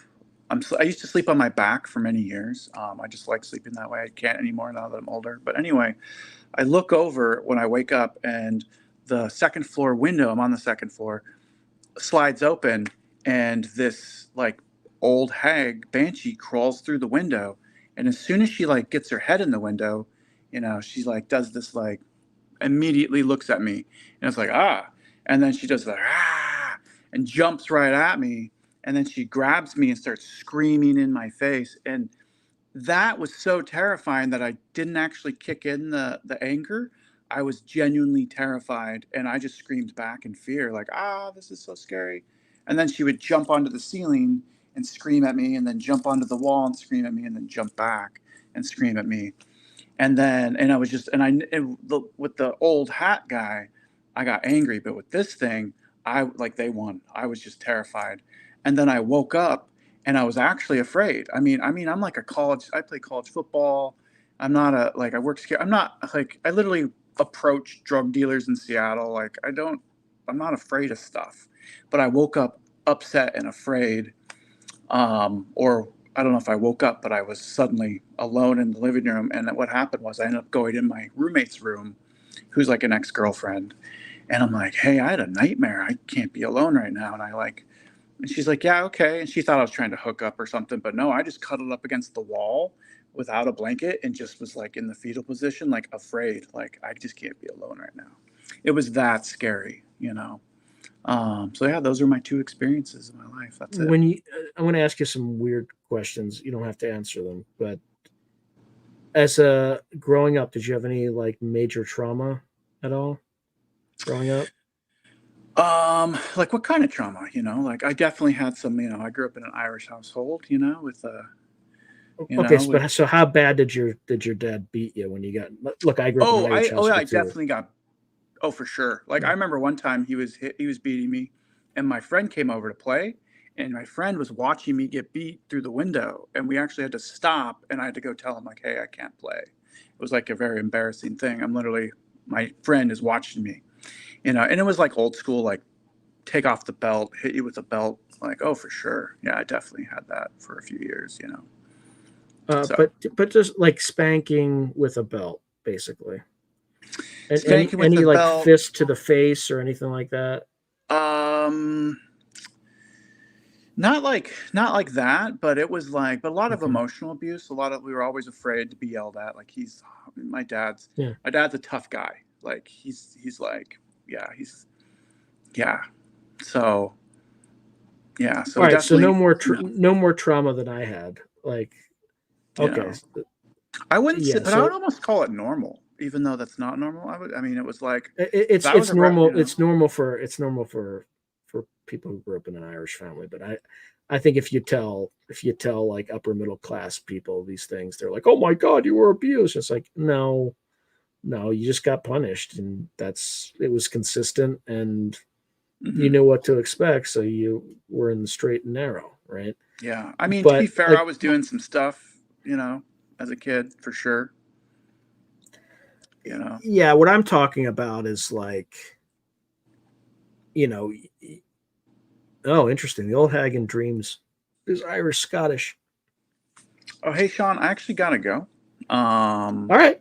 Unfortunately, I wish I could keep talking for sure. But yeah, this was great, and I'll keep listening. I just can't keep talking live anymore because I got to do some stuff. But Yeah, yeah, I this has appreciate been you, great. Troy, and thank you. This is awesome. So we're going to keep going, but hopefully we'll get somebody else send me an email. But thank you, Troy, Cool, and awesome, great talk to soon. talk, and yeah, all right, bye. Bye. All right. I think how did Troy do? I thought he was awesome. I actually really enjoyed that. So yeah, maybe. Um, all right. If you want to, if you are kind of been here for a while, I recognize your name. Feel free to send me an email through a glass darkly with Sean at gmail.com. This is open lines tonight, no guests. If you want to come on and chat and dictate where the discussion will go. Um, huh. Yeah, it was really good to meet Troy because he just has like this dash, and I'm like, dash? Oh yeah, I recognize the dash, but I don't. Yeah, I think he was awesome. So to many more. Also, like a really weird. So I want to pull something up because I had this dream. Oh, what's this? Um, no, I use. Oh, that's a great question. I use Streamyard. So if you come on, what would happen is I would send you a Streamyard link, and then you would have to use Chrome to get on. If you use anything else, it might cause problems. But um, one thing I want to ask the audience. So Tuesday was how many days ago? So it wasn't 7. It was about 5 days ago. Okay, and about 8 days before that. Well, so what happened on Tuesday? So on Tuesday we had the Israeli set up Hezbollah and had all these like pager explosions, um, bombings, etc. So yeah. If somebody comes on, they have to use the Chrome browser, right? If I send them the invite link to come on, you have to use the Chrome browser. Um, I think it's Google Chrome, whatever Google's thing is, which I think is Chrome. You might be able to use those like Firefox, maybe, but if you use like Safari, will not work. But one thing I want to share with folks, I want to get your opinion on something because I didn't think this was a hit, but it may have been a hit. So just give me a second. Share screen. Yeah, here we go. It's the right one. All right. So this was 13 days ago. Okay. And let me see if there's a. I'm going to come off of this so you can see it a little bit better.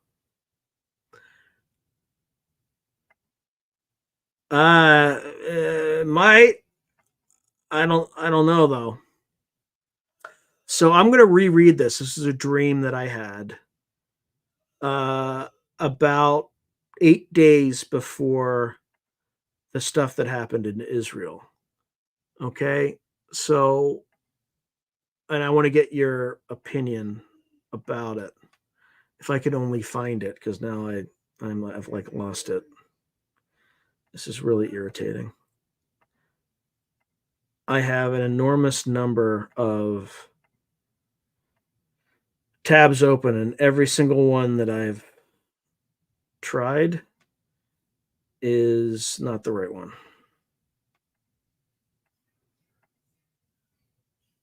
Wow. Okay. Okay, not that one. This is exceptionally irritating.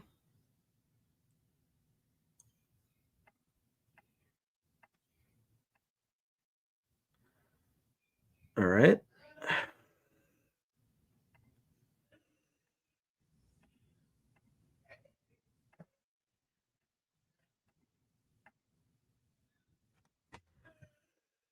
Yeah, I can't find the original at all. I'm starting to get a little angry about it actually. All right. Well, I can't really read it because it's too small on my page. Um,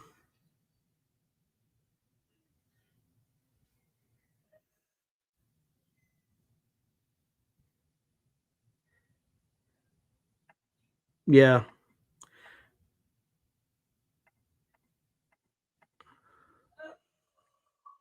let's see. I have not written any creepy short stories recently. All right, let me redo this because this is obviously I can't find the original, which is exceptionally irritating. Um, share this tab instead.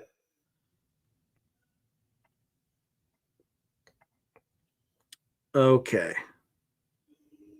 All right, so I'm going to read it so that people can see it a little bit better. Maybe that's better. Nope, I zoomed in on it. Doesn't matter. Okay. All right, so this is what I recorded in a dream 13 days ago. Before going to sleep last evening, I listened to Tom Campbell's binaural beat sequence. When I slept, I dreamt of this man who I sensed was some kind of bomber. I would wake up and go back to sleep, but I kept seeing him over and over again. I had the sense that he was using the balloons to hide an explosive device of some kind, though I saw no evidence of such. It was more of a knowing. I also had the sense that he was a Chechen.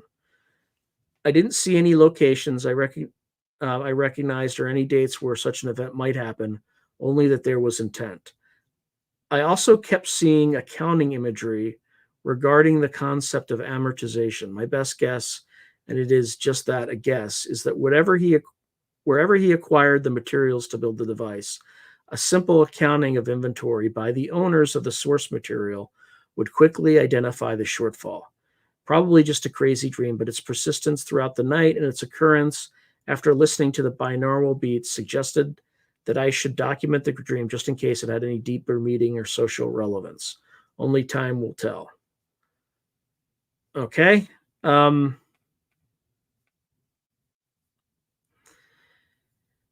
What do folks think? I'm going to jump out of this.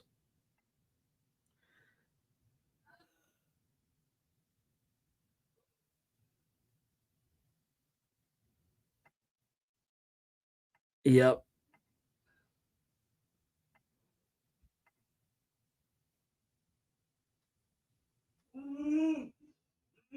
Yeah, one of I think my subscribers suggested that it was a precognitive hit on the Israelis rigging the pagers and bombing, because I talked about an owner, I talked about inventory. And that dream I had 8 days before the Israelis actually executed that operation. So, yeah. I don't think it's a hit. I think it's too vague. But, and there's no way to tell.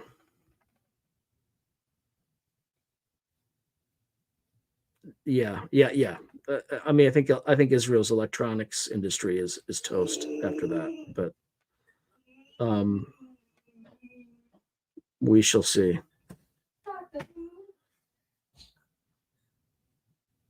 Any ideas? Let me see if I actually got any emails also.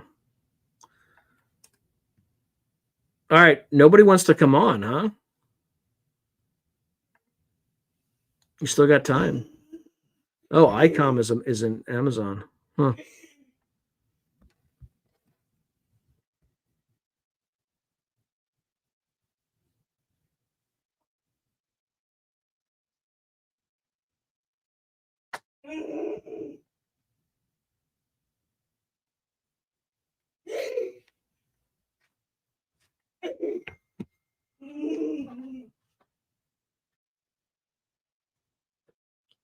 Yeah. Crappy upstream. Yeah, fair enough.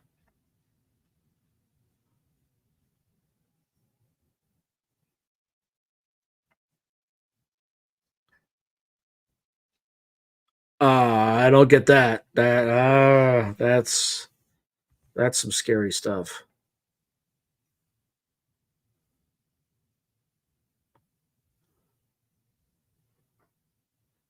Yeah, it's hard to tell if that was a. Again, I don't count it.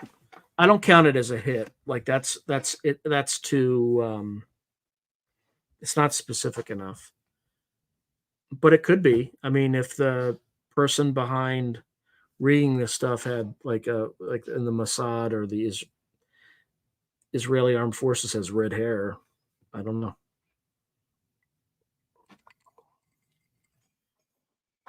But it was so persistent, I felt the need to record it.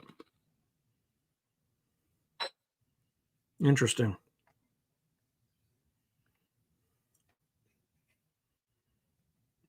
All right, it is open line, so anybody else wants to come on? Yeah, that's scary stuff. Because I don't think anybody's in charge in the United States right now. Right? I think they had the first cabinet meeting in 11 months, which is mind-bogglingly insane to begin with. You would think they would do one of those once a week. And apparently Jill Biden took over the meeting, which, like, who's in charge, people? Who's in charge? You know? So it is absolutely terrifying stuff.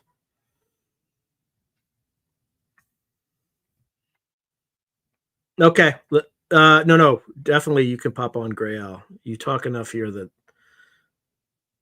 I'm pretty sure latex mask wearing stand-in. Yeah. All right, I'm just checking my there we go. All right, let's see. Do I have Yep. Boom. All right, Gray Al. On the way.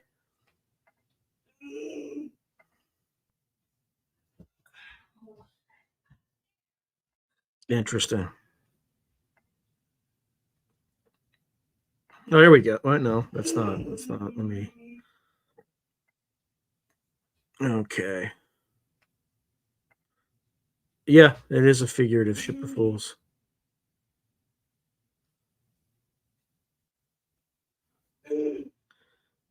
Yeah, I mean, no, it's pretty believable. It's very technically capable.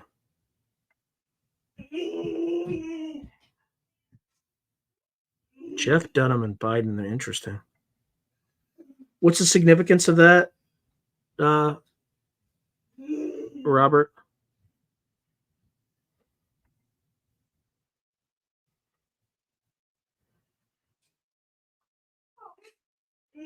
All right, Gray Al does have the he's got the StreamYard link. So there we go. There we go. Hold on, let me make sure this is set up properly. Gray Al, how you doing, man? How's it going, man? Hey, doing well. I'm just gonna. Gray Al, how you doing, man? Hang on a second. How's it going, man? Hey, doing well. I think. Do I? I'm just gonna. You're on delay. Okay. Yeah. So, what happens? Just so you know, or where am I here?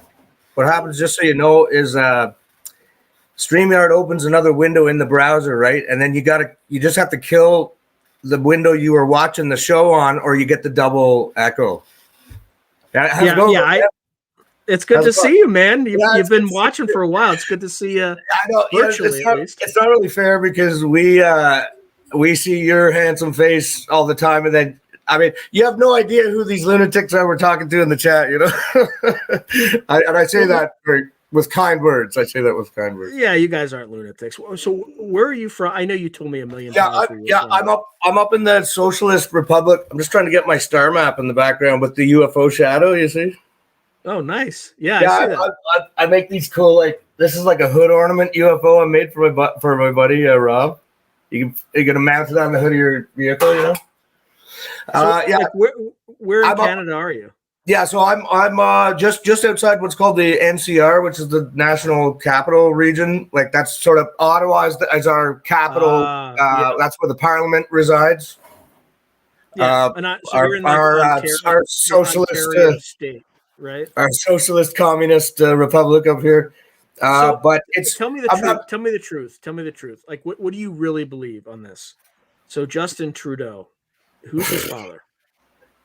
Who's his father?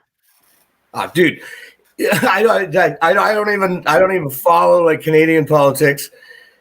I guess if I would have to classify myself as sort of whatever what's the libertarian style. Like, just leave me the heck alone, and I'll leave everybody else alone. But yeah, 100%. Up here, it's like to buy booze, you have to like go to this like federally regulated like store that's got a government building, and then you can only get like a bottle of vodka that just says in black writing vodka. Like, there's no like, well, is it like you don't even get? No, I'm kind of kidding, but it's so overregulated up here that it's pretty nuts. It's pretty nuts. Yeah, I'm getting one vote for Castro, but for Trudeau's daddy. Yeah, no, I'm actually over at my mom's place, and it's not like because I live in the basement or anything, but I'm on this program now where the Owl's Nest where I live, which is a really cool property, 100 acres, got it all zombie fenced and everything. But then I come over here and I spend a couple nights here. But I've like cleared out the workshop, like this standalone building from the old house that she lives in. We're all old school, or my family. We live in like these towns were like founded in 1833. We live in my mom's house, this old schoolhouse, stone schoolhouse.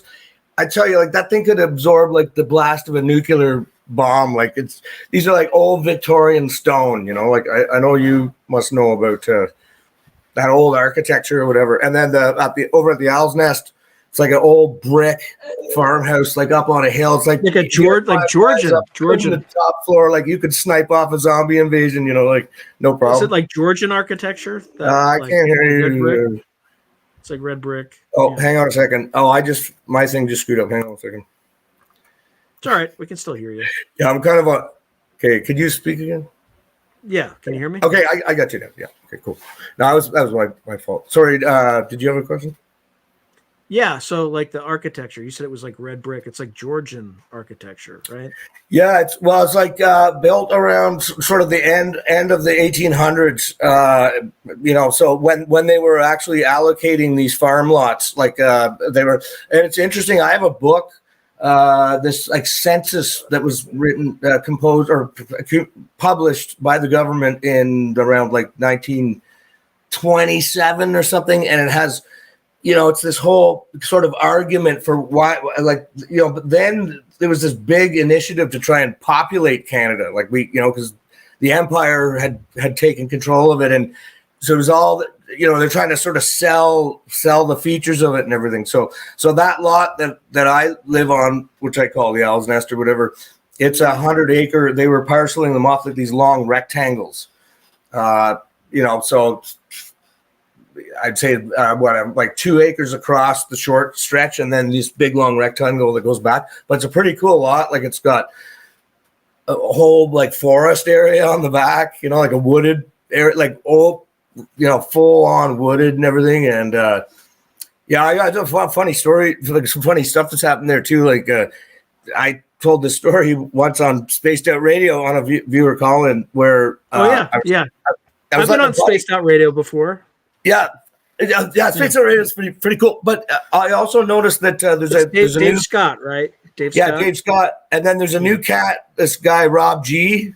Don't know if you've seen him, and I noticed he's just sort of started this other whatever podcast that's like all about viewer call-in. So I think it could be something that's coming back in. Like, and you were just in tune with that too. I don't know if it's in the frequencies or whatever, but I think it's a good idea. Like, you know, again, but you've got to what can I get for?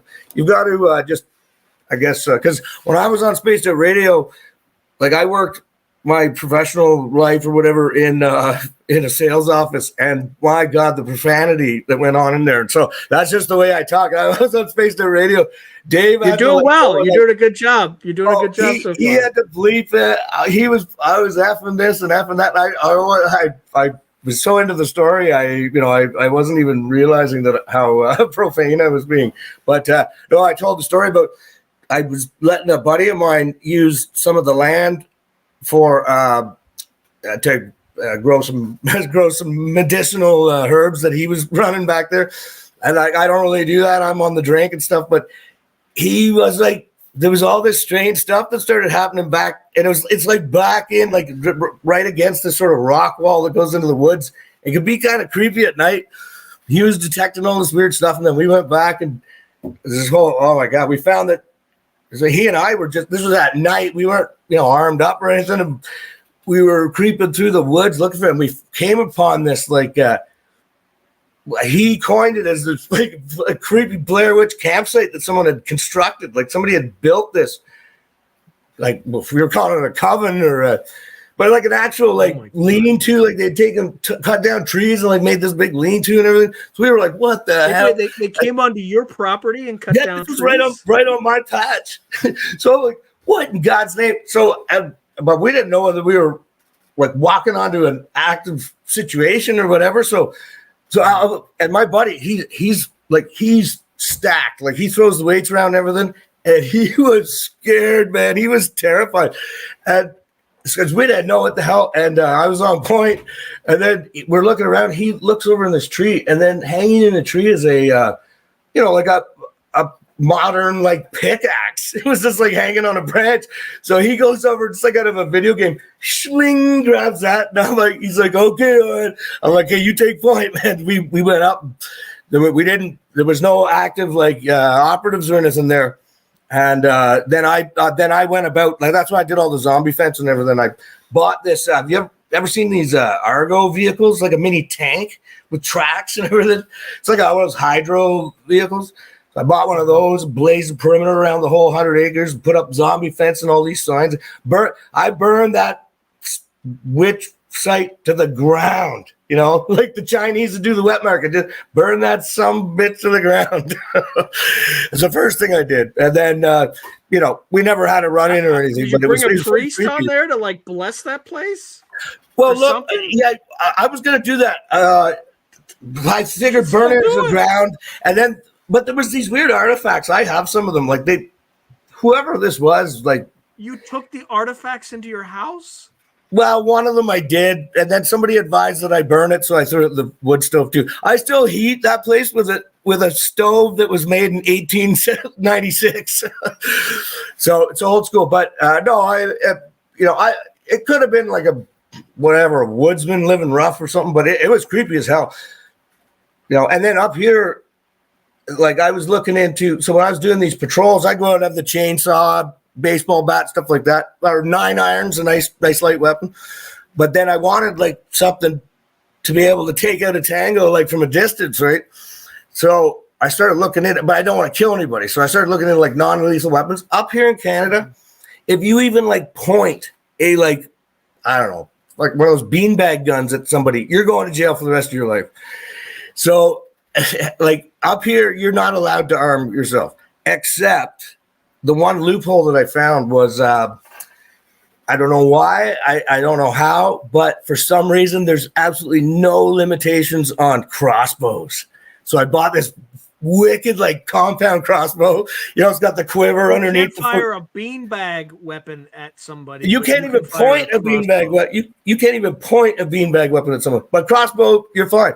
And and you would kill somebody with this, but I designed these, non-lethal rounds. I took like, 6-sided dice. Yeah. And then I tapped it out so you could screw that on as the tip of the bolt. And then my buddy realized that you can just, you can buy these non-lethal rounds. They're like for bears or something. Although you just piss a bear off probably, but they're like these rubber plug tips with sort of the nipples and stuff pointing at them. It just stings you. It just stings you. Yeah. But the crossbow it's a fine weapon, and oh man, you wouldn't believe like the trajectory that it will fire. But I've never had to even point it at anyone. I just fired a couple of bolts when I got it into the woods, and it went through. We had set up a couple of garbage bags of whatever earth or brush and stuff. The bolt went through like 6 bags into the woods, and then you just hear and all these like leaves are falling, like where it just left the bolt. Like it was pretty nuts. But this is with the actual. This was just with a normal bolt. When I first got it, we were just like test firing it or whatever. So it would, and with the non-lethal tip, I mean, it would, if you got hit with that, I'd be like getting hit with like a cement truck like that.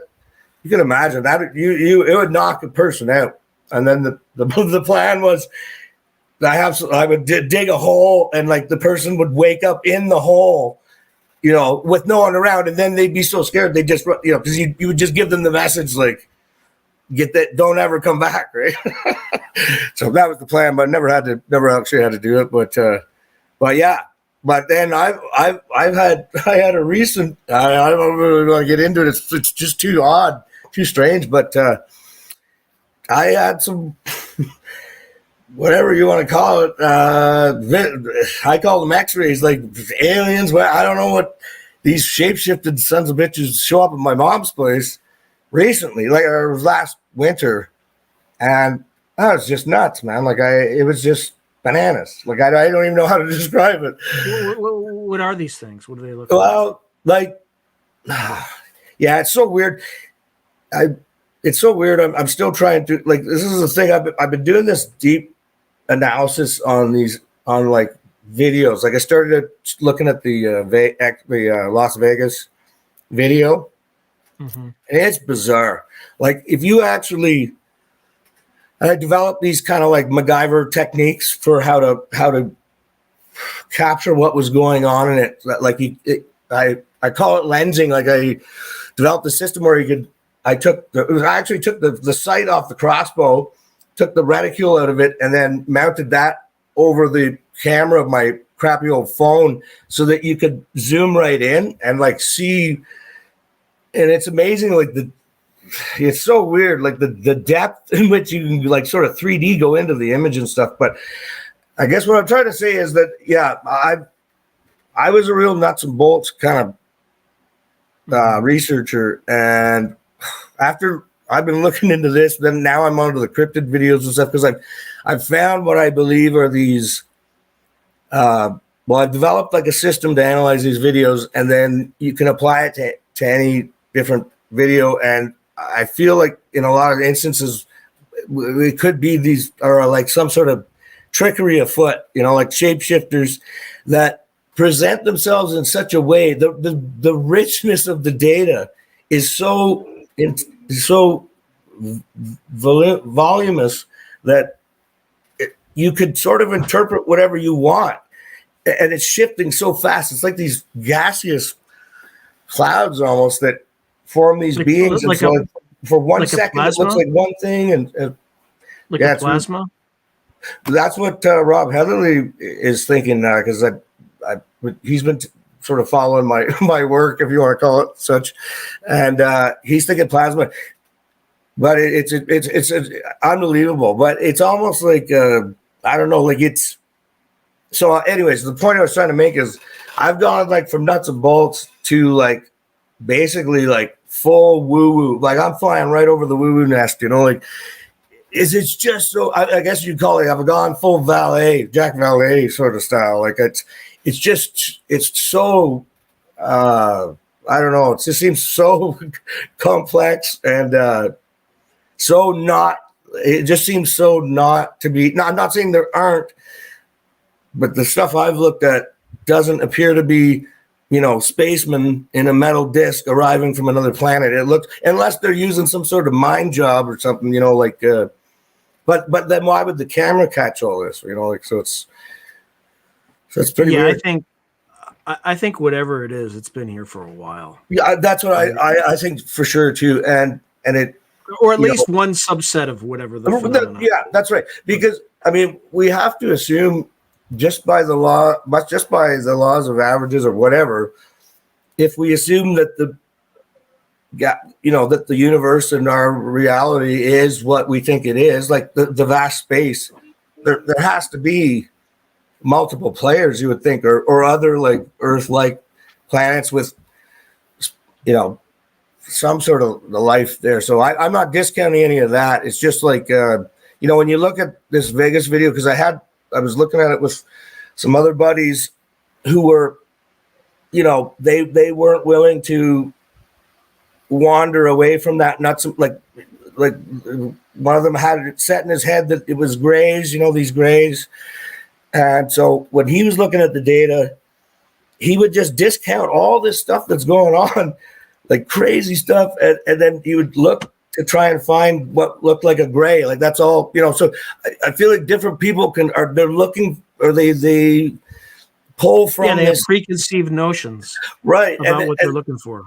Yeah, and I think like what it seemed to me, or this is all just a ongoing sort of thinking process, but it seems like there can be such an offering of complex visual data that's sort of in flux that you can sort of see what you want to see. You can see anything you want to see in it, if you're looking for something. It's like sorry if I'm just rambling on here, but it's like the cryptid people. My God, that's like a vast, untapped gold mine of great videos because they all got trail cams and everything.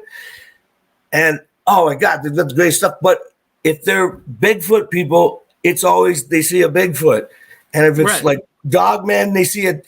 So these guys are it's that kind of idea, right? And but I've been looking at the cryptid stuff, and I'm seeing almost patterns that look similar to that Vegas stuff. Now, I could be just pulling shapes that I've picked out of my head too. So, but I seem to think that this, whatever this is very, very complicated and deep, and it's. I think there's a lot more going on than what we see on the surface. Like it's like, it's so funny. I'll maybe shut up and see if you want. How often do you see these things? Well, anytime I look at a legitimate video, like a video that I deem to be legitimate, the other really interesting thing that. But you mentioned you see them at your. You've seen them at your, yeah. So I had.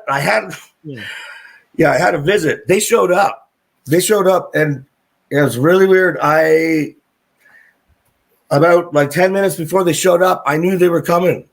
It just so happened, and again, this could all be in my head or something, but it just so happened to be when I felt I had made a major breakthrough on my analysis of the videos.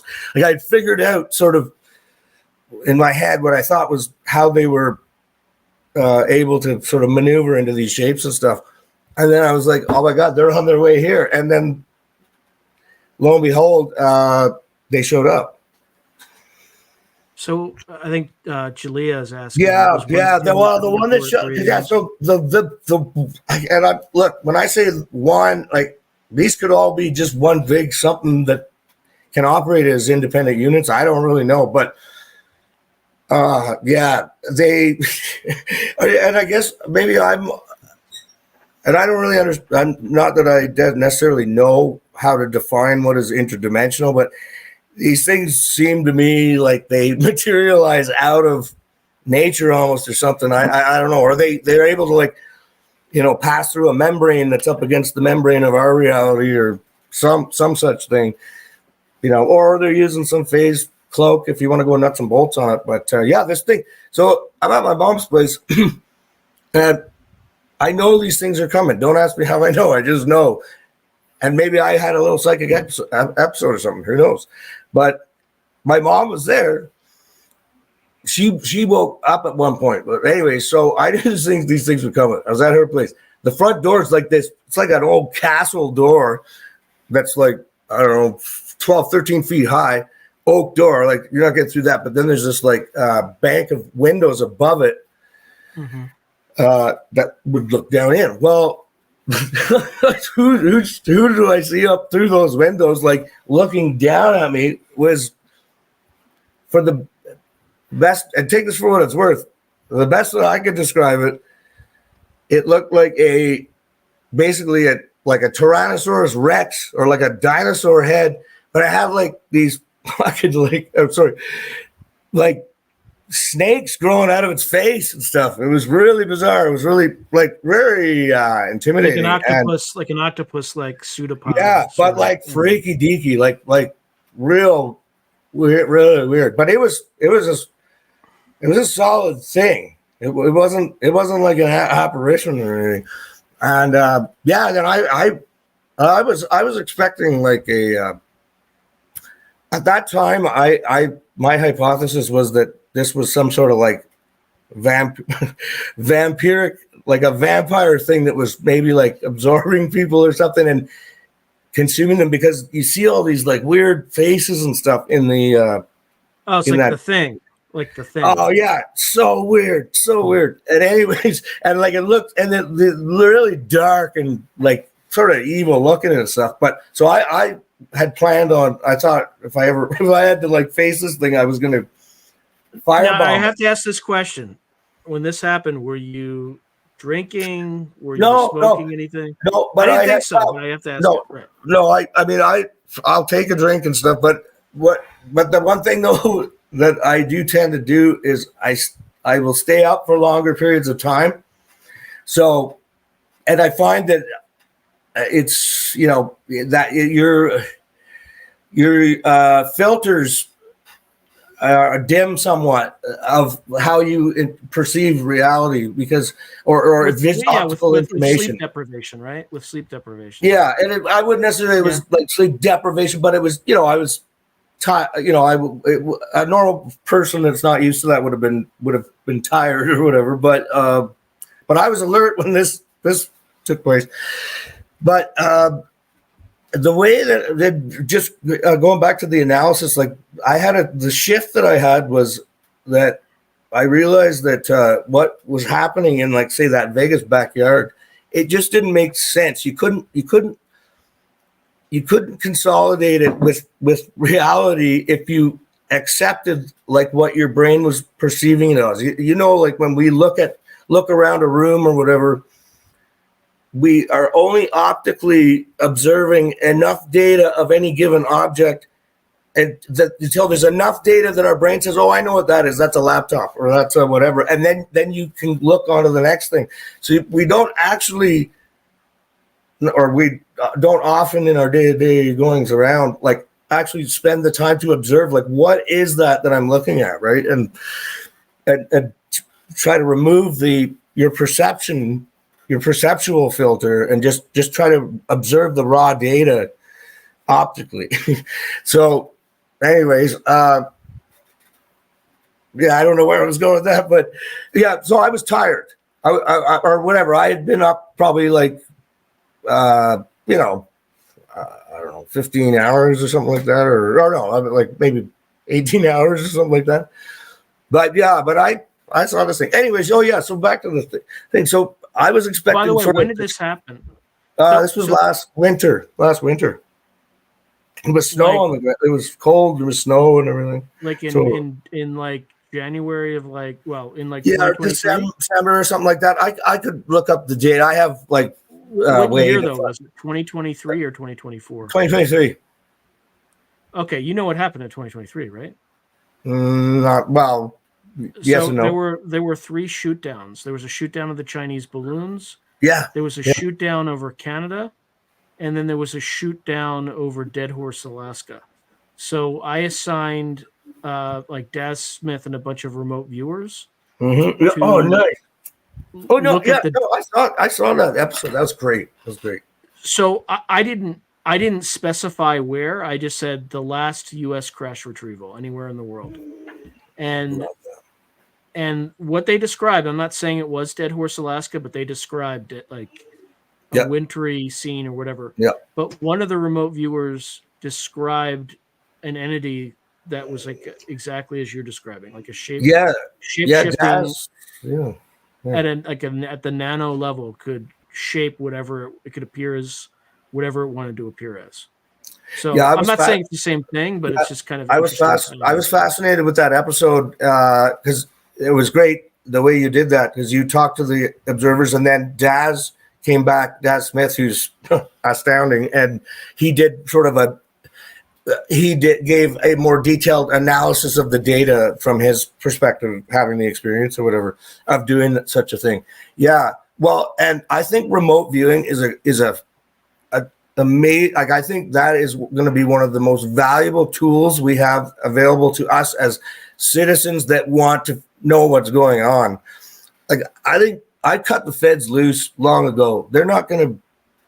So, like, the feds are trying to figure out what the feds are doing. Like, I think Lou Elizondo and those guys are kind of like a group of, like, let's go, quote unquote, legitimate government body that's trying to get to the old original program that is like gone off grid. Like, they're rogue. They're totally rogue, like a breakaway civilization style, and because if you look at all those interviews, like with Putoff, like Osap and all those guys, they're trying to get to the real pieces of the UFO and stuff. They know. I think they know a lot more than they can say. But Like, they they don't know. But do you think they haven't gone into the blue room or whatever though, right? Like, Yeah, I don't think they know everything, but I think they know about 10 times as much as they let as on. we do. Their own, Yeah, well, for sure. I mean, even the stuff like they can't say anything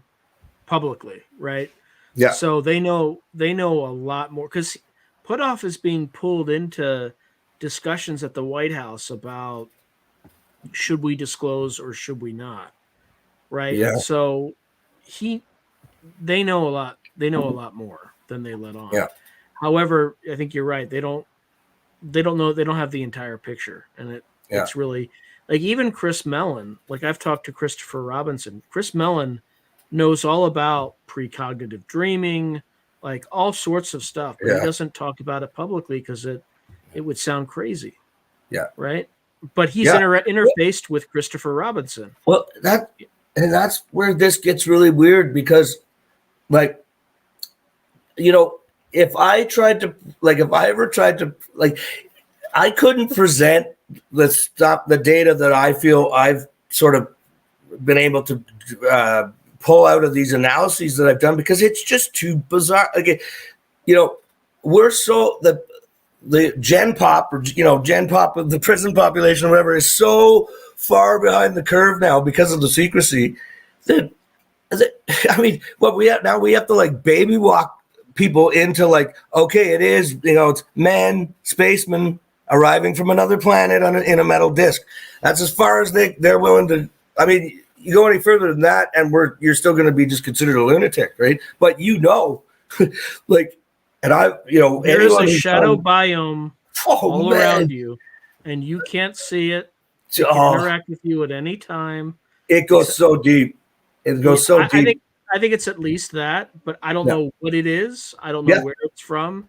I don't know if it's from our reality, outside of the reality, if it operates in some light spectrum that we can't see or detect. Yeah. No idea. And we don't know whether that's just one sliver of a greater reality. Like any one, that's what they say, like any one of these X-ray operators that you're running down, that might just be like, like the Lebanese or the Haitians or the whoever, Yeah. So it's like maybe it's some like ancient voodoo ritual from the Haitians that like the U.S. government's terrified of, right? Like I have no idea, right? You just have to be open to. You can't. Set a perceptual frame. Yeah, you have to leave way off. Yeah, right. You've got to leave everything on the table, and like that's what I found when you're analyzing these videos. You can't go in looking for what you want it to be. You got to just analyze the data. Like let the data take you where it goes. Just back to the your point on those crash retrievals. What I find fascinating about that too is, and I could send you a really interesting. Maybe I already did. There was this panel of UFO researchers, kind of who are a little more off the grid, but including like Rick Doty and a couple other guys, and they were talking about the Vegas incident, and they said not only is that real, Doty, and take him for what he's worth, right? Because he's in the feds and everything, but. Right, he gave a pretty good account of all of the three-letter organizations that are all over that case. Like they are interested. Like that was a major event. So it wasn't just some Vegas backyard aliens. It sounds so you could just have like a green asteroid or comet or something. Oh yeah, I've analyzed the crash. But there's no crash. It's like it looks like it's coming down. Yeah, but you don't hear a crash. You don't hear an explosion. Well, I was running with Rotor there for a while. Scott Rotor, and he kind of, I think he's kind of backed away from it because it got too weird or something for him. But it will engulf you. These rabbit holes will swallow you if you're not careful, and they also sort of take you sort of away from how you would just normally operate in social circles. Like, so you can't talk about this stuff because people will just think you've lost your mind, you know. It's like you're saying, like they can only handle so much. Oh, anyway, so Doty and those guys, they were talking about that, but they also gave a pretty good, they felt that it was, and I've heard this from other places too, like through Rob Heatherly and stuff, that we're pretty sure that that craft, the Vegas thing was brought down by whoever, a terrestrial initiative, you know, so yeah. And I think like the old MJ-12, the program, or whatever you want to call those cats, I think they'd be the guys that have like agreements with some species and alien tech.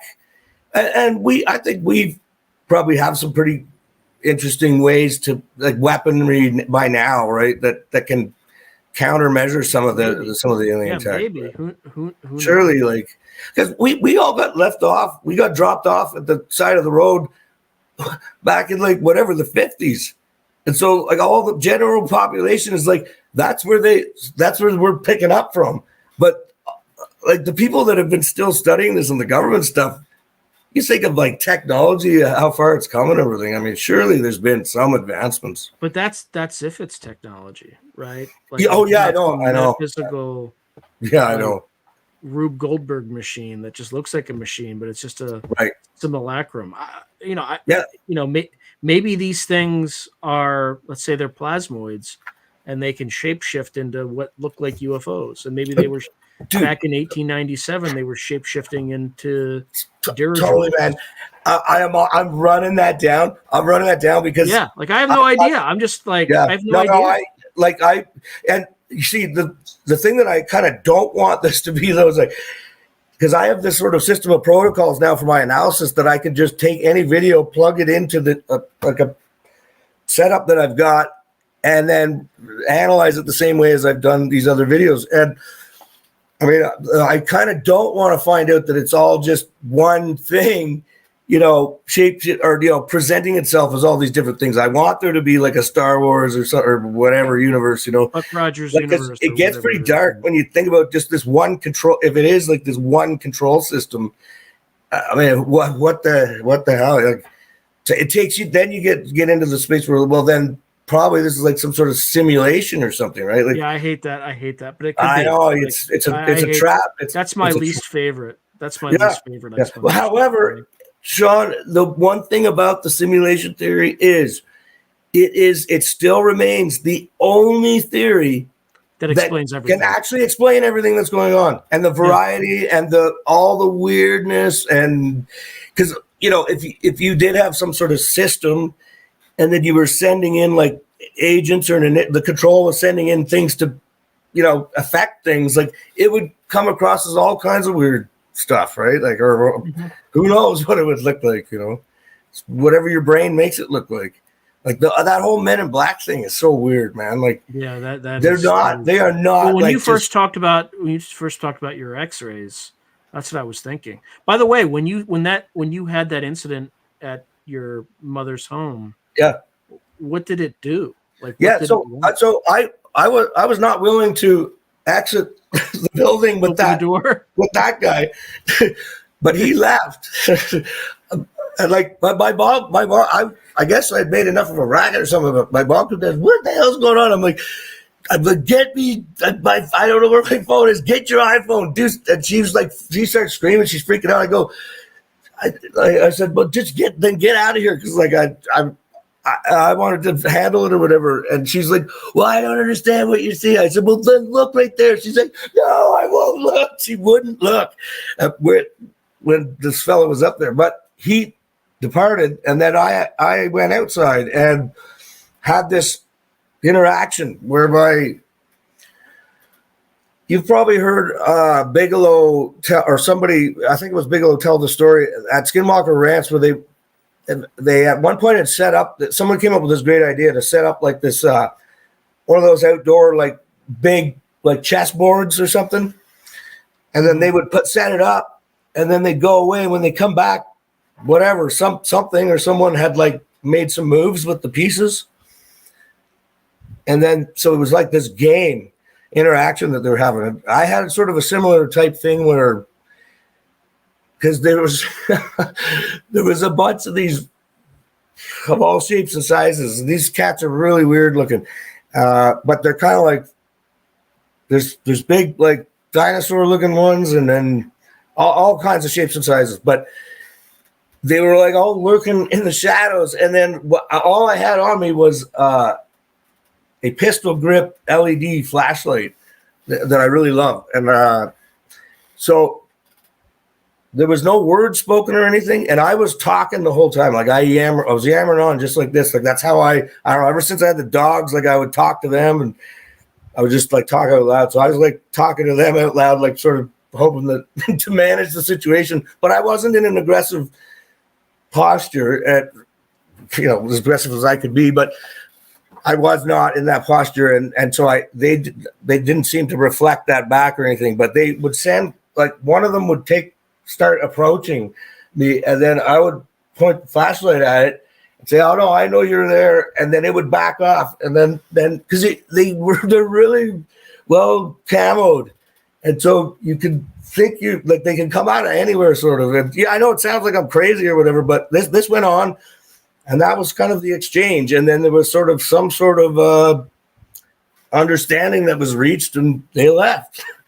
So, what do you mean by understanding? Like, just like, because I think, like, I originally thought I was going to have to kill this thing, and I had designed these really cool. I'm pretty handy, and I designed these lithium fused cherry bombs, like Molotov cocktails, because I thought I'd have to. How would you fight something like that? I'd incinerate it, right? Try to burn it, because I thought it was this big amorphous blob type thing. Unless it was plasma, in which case it was. Yeah, right. Well, but what are you going to do? I'm not going to go in swinging with the baseball bat. That at least fire would. I don't know. That's just the best I had. Crossbow. I don't know. Wouldn't do shit. So or anything. So, anyways, but then it sort of like I understood that it wasn't really necessarily meaning me any harm. It was just I felt like, and I don't know whether there was some sort of messaging, nonverbal messaging that went on, but it was like, look, like cool off. Like it didn't want me to be on this hell rage after it, and it was sort of saying like, we're not going to fuck with you, or we're not going to do anything with you either. So I left. At least that's how I interpreted it. Did he give you any sense why it was there? Like his curiosity? Yeah. I think that again, this is only it never spoke any words, but I felt I knew certain things. So whether they was putting something in my mind, it came because I was getting close to it. Like I was basically chasing it, like pursuing it, figuring out. Like I really figured out a lot about it through this video analysis that I was doing, down to sort of how it almost like 3D prints to materialize or whatever. And this is just my opinion, or how maybe I'm nuts, maybe I'm not. But I think it somehow knew that I was onto it to a degree that it wanted to come and tell me. And I was thinking I was going to have to hunt it down and kill it or something. And I don't know. So it knew somehow that I was, I don't know. I think that it somehow knew that I got a little too close to it. Maybe sort of the same, like how they say at Skinwalker Ranch, it doesn't like to be pursued, like it wants to play by its rules or something, like it doesn't want you getting an upper hand. Yeah, it wants to hide. It wants to be able to do what it does. Yeah, and call the shots. Without attention. It wants to set the boundaries of the game or whatever. So, but I mean, I actually now, like in reflection since then, I feel like it was actually kind of, when you think about it, it was a pretty interesting, and like no violence was offered or exchanged or anything like that. I kind of feel like maybe we're going to have to be protecting these guys against the goddamn feds, like I think the CIA and all those cats are far more, ill-willed than dangerous.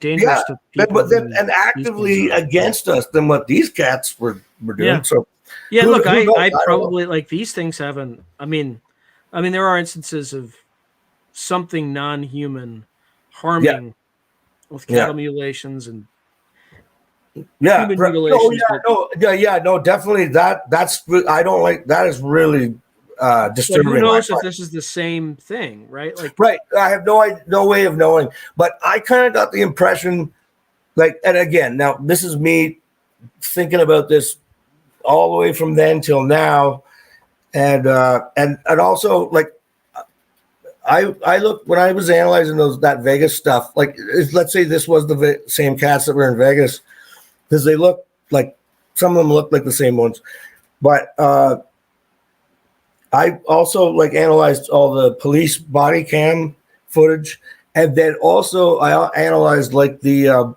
there was some footage of that KLRA or whatever George Knapp's TV station is. They had a drone that sort of circled the property from overhead, and I analyzed that, and there's weird stuff going on in those videos, and like the drone video is like, it was like whatever months after the event. So I think that's kind of that hitchhiker or lingering paranormal stuff.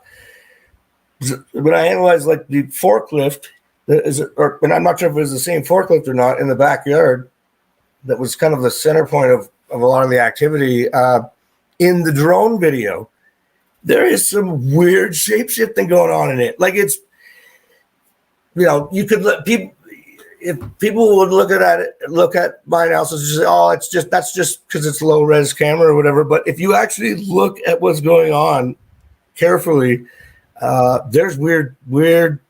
Yeah, it could also be, again, I don't know. I'm not saying this is what it is. It also could be a technology that bends light in different. Yeah. Oh, absolutely. Absolutely. Light that would show distortion too. It doesn't say that's what it is, but it could be a plasmoid, right? I have no idea other than like, it's just things when there's an anomalous event taking place, things are not what they seem.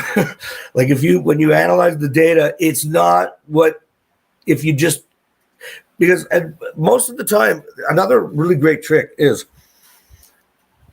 like people are always, when you're looking at one of these videos, like of a UFO, or you're looking for the alien or the Bigfoot or whatever, people are like pinpoint focused on where the whatever it is supposed to be.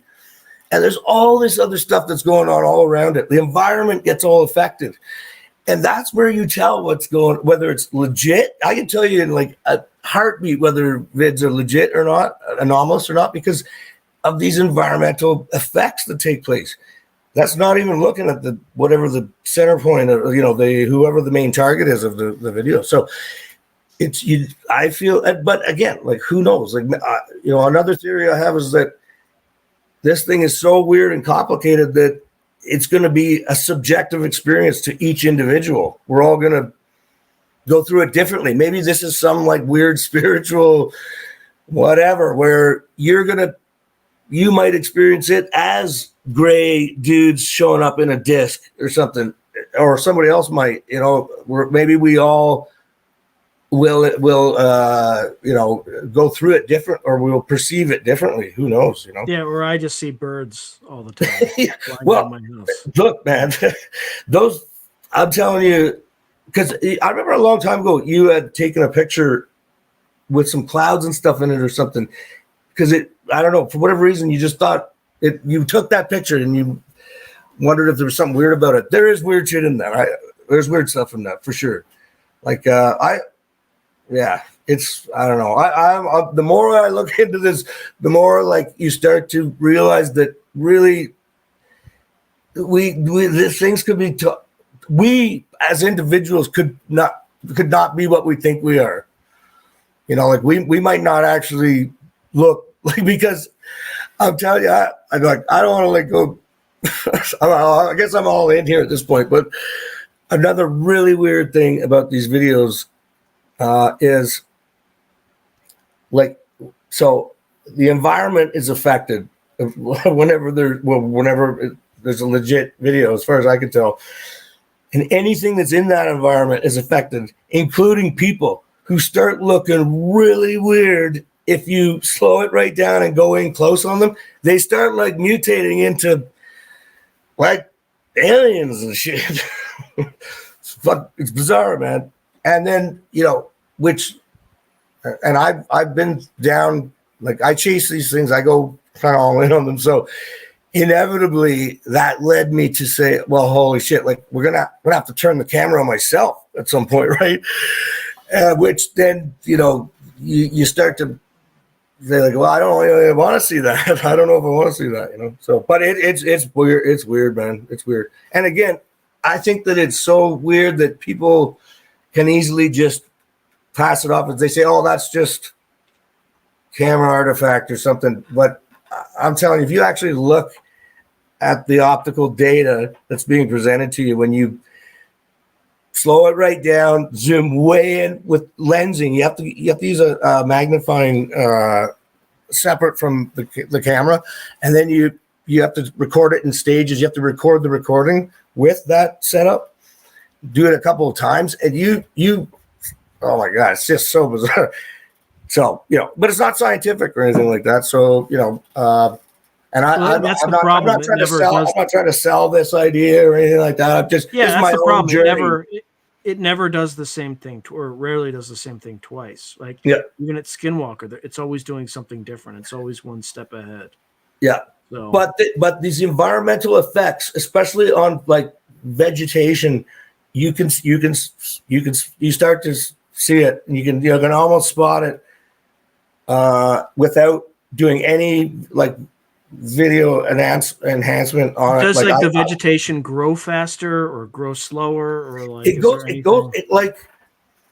it loses its. So if you think of like a leaf, it loses its crispness of the jags, like of the points of the leaf, and it goes into it starts to look almost more like it's like filling up with water, and it gets fat like a cactus, like all the foliage and stuff. It's really weird. That's like radiation. That's like an effect. It could be, or it could be, what? Because the strange thing is, if you were witnessing this with your own eyes, that would be one thing, because you could be getting affected by it. But why is the camera recording that? I'm not sure. Right? Yeah, but there definitely is some sort of effect, in my opinion, happening to the larger area of when an anomalous event is captured on video. And what is the perimeter of, like, where is the boundary of that? I have no idea. Like, is it worldwide, or is it well, yeah, maybe whatever this is. Again, I'm just totally speculating, but maybe the veil is thinning between two separate realities or dimensions, and whatever that reality is kind of fading in and merging with our own. And so you're kind of like, it's like a Venn diagram. It's like overlapping. And absolutely. That is, I think that's a really, I think that's a very solid. No, I think that's a solid analysis, because, I guess that was where I first started thinking, okay, inner dimensions, because it almost looks like there's a, like when water and oil separate, and there's this interface membrane between those. It almost looks like, maybe when this environment is affected, maybe we're in their dimension at that point, maybe we're getting pulled into their dimension, or whatever. There is a sort of crossover point, or they're using technology to open a door or something. Because what's interesting, who was it? Cosmic Road, Jack Connors. Yeah, he tasked a remote viewer to look at Vegas, and I know Vegas, like I know Vegas inside out, so I keep referring back to that. And then also the Cryptid Huntress, this other remote viewer chick who does like all cryptid stuff, she remote viewed it. And I'm telling you, they both came up with some really interesting things that I had already determined from my analysis, like sort of the shapes of some of these creatures. Like, one really weird feature was there were these X-rays are like these kind of long, dark guys with sort of like centipede or mantis style, like little limbs or extensions coming up, like for hands or something. Then they have like a head, but in their head, like, it's just so bizarre. Sitting in their eye socket, or where the eye socket would be, will be like a little creature holding this like device or something, and one of the remote viewers drew that. Like I hadn't sort of interpreted it to that degree, but it matched exactly what I was seeing in my analysis. Just so you got to think like dimensions or something, because it's just so weird. And like the guy that showed up with the snakes growing out of his face and stuff, like that's just like, what, they're gonna take it to that level? Really? Come on, like you got to go with the snakes going out of the eyes and stuff. Jesus, like it's just too. I mean, I don't know. There would be no reason to appear like that if you were just another biological species. You wouldn't think. Like, it wouldn't even be. But you might appear as a gray to put people at ease, right? That could be like a. But I don't even know if they're related. Maybe they're not related at all. Who knows? Right? Yeah, I don't know. Like it's so. But again, that could have just been how my brain was interpreting the optical data that was presented. It might have just been a gaseous plasma, because the rate at which these things shift is unbelievable. It's like every second to second, it's never the same, it seems. So there's an infinite number of things you could draw out of the data. Your brain could draw and process what it thinks it's seeing. And so I got a fetish for things with snakes growing out of their faces or something. That's what I see. I would never have dreamed of such a thing, but. Yeah, maybe it's your mind just interpreting something you can't interpret. Exactly. That's what I think when I look at how different people have analyzed that Vegas data. The other interesting thing about Vegas, and just feel free to kick me off anytime here, like all these sort of 2-minute sleuths looked at that video when it was released on the internet, and they all said, "Oh, I found the alien," and they show this at one point in the video what they think they see an alien, and they all look different. But the thing is, let's say that they're all right, like, because the whole thing, the whole bowl of soup, that whole backyard, it was not the backyard. It was like some other dimension or something, because any like solid object, the forklifts, the camper van, anything at some point or another is going to shapeshift into something that it can't be, like a creature or something. Like it's just impossible to reconcile it as matter like we understand it, And then again, you think that there's more empty space in any one of us than there is solid mass, right? So if some alien species or something had the technology to scramble and rearrange that matter, right, then they could take a forklift and make it look like something else, like actually physically through a physical process, right? So God only knows. But I'll tell you, it's like you know this. I think you've said it before too. It's like the more you understand, the less you understand. Like it just for every inch deeper you get into it, it's just a vast chasm of just what the hell. Like it just gets more and more complex and uncomprehendable. All right, Grael, I think we are like, like 38 minutes over, something like that. So I think you have to just like edit out the entirety. Just leave the first 5 I'm minutes. not editing anything. Like this is live, baby. This is live. Like it's. Oh yeah, right. Right on. Yeah, this is what it is. So that's sweet, man.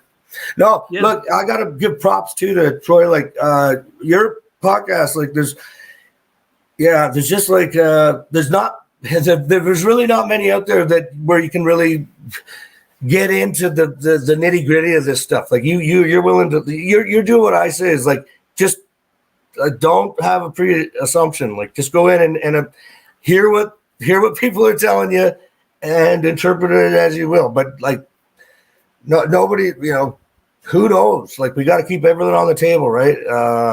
Until we can definitely prove that it's not, whether that's even possible. But you're like, and like a lot of the ones that maybe were good at the start are just, it's a weird phenomenon too. I'll just mention really quickly is there seems to be, I don't know if you've observed this, like there's some people there's been a bunch of them, these guys who are like all about like Elizondo and stuff. and then they flip like 180 and they like despise him now or whatever, and they go to such great lengths to bash whoever their target is, that you got to wonder, like, if you're that involved, like, if you don't believe it, just walk away. Like, you don't have to, dedicate your life to destroy, like, trying to destroy somebody. And the same So thing there's with a lot of bunkers. Like, they there's care very deeply influences about what you believe, and it's like, hey, if you don't believe it, I don't Yeah. have any shade. There's no shade Yeah. that you don't believe it. It's fine. That's right. Yeah, I think that's the vibe that you have.